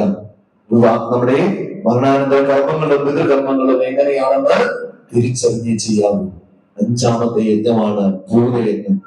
പക്ഷിമൃഗാദികൾ, വൃക്ഷലതാദികൾ, ഇവയൊക്കെ എങ്ങനെയാണ് പരിപാലിക്കേണ്ടത്? കൃഷിയാണ് ജീവരാശിയുടെ നട്ടലെന്ന് നമ്മെ പഠിപ്പിച്ചു. പാമ്പും പുലിയും കൂട്ടിനുണ്ടായിരുന്നുവെന്ന് ഗുരു നമ്മെ പഠിപ്പിച്ചു. പ്രകൃതിയിൽ മൃഗങ്ങളൊന്നും ശത്രുക്കളല്ല. ഈ മനുഷ്യനെ പോലെ കുതികാല് കെട്ടുന്ന, കൊത്തുന്ന ഒരു മൃഗങ്ങളും ഉണ്ടാവില്ല. അവരെ സ്നേഹിച്ചാൽ ചതിക്കില്ല. പാമ്പും പുലിയും ഒന്നും അല്ല ക്രൂര മൃഗങ്ങൾ, മനുഷ്യര ക്രൂര മൃഗങ്ങൾ. ഈ പ്രകൃതിയെ പോലും ദ്രോഹിച്ച് ഇവിടുത്തെ ജീവജാലങ്ങളെ മുഴുവൻ നശിപ്പിക്കുന്നത് ആരാണ്? മനുഷ്യരാണ്. ഒരു വൃക്ഷം നടുക, ഫലവുമായി തണലുമായി. ഈ ആശയത്തിലൂടെ പക്ഷിമൃഗാദികളെയും വൃക്ഷജനാദികളെയും സംരക്ഷിക്കണം. പ്രിയമുള്ളവരെ, ഇങ്ങനെ പഞ്ചമഹായജ്ഞം എന്ന് പറഞ്ഞാൽ ഈ 5 യജ്ഞങ്ങളാണ്. ഒരു ഗൃഹസ്ഥാശ്രമത്തെ നാം പാലിക്കേണ്ട, നമ്മുടെ മോക്ഷത്തിന് വേണ്ടി, നമ്മുടെ ജീവിതത്തിന്റെ ആനന്ദത്തിന് വേണ്ടി, പുണ്യതലമുറയെ നന്മയിലേക്ക് നയിക്കുന്നതിന് വേണ്ടി ഗൃഹസ്ഥ ജീവിതത്തിൽ ഭാര്യാഭർത്താക്കന്മാർ, മാതാപിതാക്കൾ പാലിക്കേണ്ട പഞ്ചമഹായജ്ഞം ശ്രീനാമധർമ്മത്തിൽ പറഞ്ഞിരിക്കുന്നതാണ് ഞാൻ നിങ്ങളോട് പറഞ്ഞത്. ഇനിയും കൊണ്ട് അധികം ഇനി ഒരിക്കലാവാം എനിക്കും എന്താ പറയുക, ഞാൻ ഈ ആവേശം കൊണ്ട് ഇങ്ങനെ അങ്ങ് പറയുക. കാരണം ഗുരുധർമ്മം പറയാൻ പോയാൽ ഞാൻ വെളുക്കോളം എന്ന് വേണേലും പറയും, ഞാൻ കൊടിഞ്ഞ് വീഴുന്നവരെ വേണേലും പറയും. പക്ഷേ ആരോഗ്യസ്ഥിതി മോശമാകാതിരിക്കട്ടെ. നാളെ ഒരു 4 പ്രോഗ്രാം ഉണ്ട്. അപ്പൊ അതുകൊണ്ട് ഞാൻ ദീർഘിപ്പിക്കുന്നില്ല. പ്രിയമുള്ളവരെ, ഞാൻ പറഞ്ഞതൊക്കെ അതിൻ്റെതായ അർത്ഥത്തിൽ നിങ്ങൾ ചെവിക്കൊള്ളണം. മാനവരാശിയെ നന്മയിലേക്ക് നയിക്കുവാൻ ജാതിക്കും മതത്തിനും വർണ്ണത്തിനും വർണ്ണത്തിനുമായ സംസ്കാരമാണ് ശ്രീനാരായണധർമ്മം. അതിൽ ഒരു ജാതിയെ കുറിച്ചും പറയുന്നില്ല, ഒരു മതത്തെ കുറിച്ചും പറയുന്നില്ല. മാനവരാശിയുടെ അമ്മ, അച്ഛൻ, സഹോദരങ്ങൾ, പ്രകൃതി, ജീവജാലങ്ങൾ, ഇവയെല്ലാം എങ്ങനെയായിരിക്കണം എന്നതിന്റെ നന്മ മാത്രം ഉപദേശിക്കുന്ന ഒരു ഗ്രന്ഥമാണ് ശ്രീനാരായണധർമ്മം. അത് നിങ്ങൾ നിർബന്ധമായും വാങ്ങണം. ഇല്ലെങ്കിൽ ശാല ഇടപെട്ട് കംപ്ലീറ്റ് നമ്മുടെ വീടുകളിലും ശ്രീനാരായണ ധർമ്മം കൊടുക്കുന്ന ഒരു പരിപാടി ഉണ്ടായിട്ടുണ്ടോ? ഇല്ല. അപ്പൊ നമുക്ക് ഉണ്ടാക്കണം. ശ്രീനാഥധർമ്മത്തിന്റെ പുസ്തകം വീട്ടിലുള്ള കൈ നോക്കിക്കുക. ഒട്ടുമുക്കാൽ ആളുകളുണ്ട്. പരിപാടി നടത്തിയോ? ഇങ്ങനെ നടത്തിയതോ? ഇല്ല. അപ്പോൾ കാര്യം ചെയ്യണം. നമുക്ക് ധർമ്മത്തിന്റെ പുസ്തകം ഇല്ലാത്തത് അതിന് മലയാളത്തിന് മാത്രമുള്ളത് 20 രൂപയായിട്ടുള്ളത് പ്രിന്റ് ചെയ്യും. ഞാൻ ഈ എണ്ണത്തിന് 50,000 എണ്ണം കൊടുക്കുന്നുണ്ട്. വരുന്ന എല്ലാവർക്കും കൊടുക്കുന്നുണ്ട് 50,000 എണ്ണം. പ്രീതിയമ്മ തന്നെ 2,500 സ്പോൺസർ ചെയ്യാമെന്ന് പറയും. നമ്മുടെ ശാഖയിൽ എല്ലാ വീടുകളിലും ശ്രീനാഥധർമ്മം അടുത്ത വീട്ടിലും കൊടുത്തു, ക്രിസ്ത്യാനിക്ക് കൊടുത്തു, ഇസ്ലാമിനും കൊടുത്തു. ഒരു കുഴപ്പമില്ല കേട്ടോ. കാരണം അതിനകത്ത് ജാതി മതം ഇല്ലാതാക്കാനേ പറയുന്നുള്ളൂ, ഉണ്ടാക്കാൻ പറയുന്നില്ല. അങ്ങനെ ശ്രീനാഥധർമ്മം എല്ലാ ഭവനങ്ങളിലും ഉണ്ടാകണം. എല്ലാ ഗൃഹങ്ങളിലും ധർമ്മത്തെ പ്രദാനം ചെയ്യണമെങ്കിൽ, ഈശ്വരാരാധന ഉണ്ടാകണമെങ്കിൽ, നന്മയുണ്ടാകണമെങ്കിൽ, മാതാപിതാക്കളോട് സ്നേഹം ഉണ്ടാകണമെങ്കിൽ, കരുണയുണ്ടാകണമെങ്കിൽ, വൃദ്ധസദനങ്ങളില്ലാതാകണമെങ്കിൽ ഇതൊക്കെ നമുക്ക് ആവശ്യമാണ്. പ്രിയമുള്ളവരെ, ഇനി ദീർഘിപ്പിക്കുന്നില്ല. നിങ്ങൾക്ക് എല്ലാവർക്കും മഹാഗുരുവിന്റെ അനുഗ്രഹം ഉണ്ടാകട്ടെ എന്ന് പ്രാർത്ഥിച്ചുകൊണ്ട് 20ാമത് ശ്രീനാരായണ ദർശനോത്സവമാണ് നടക്കുന്നത്.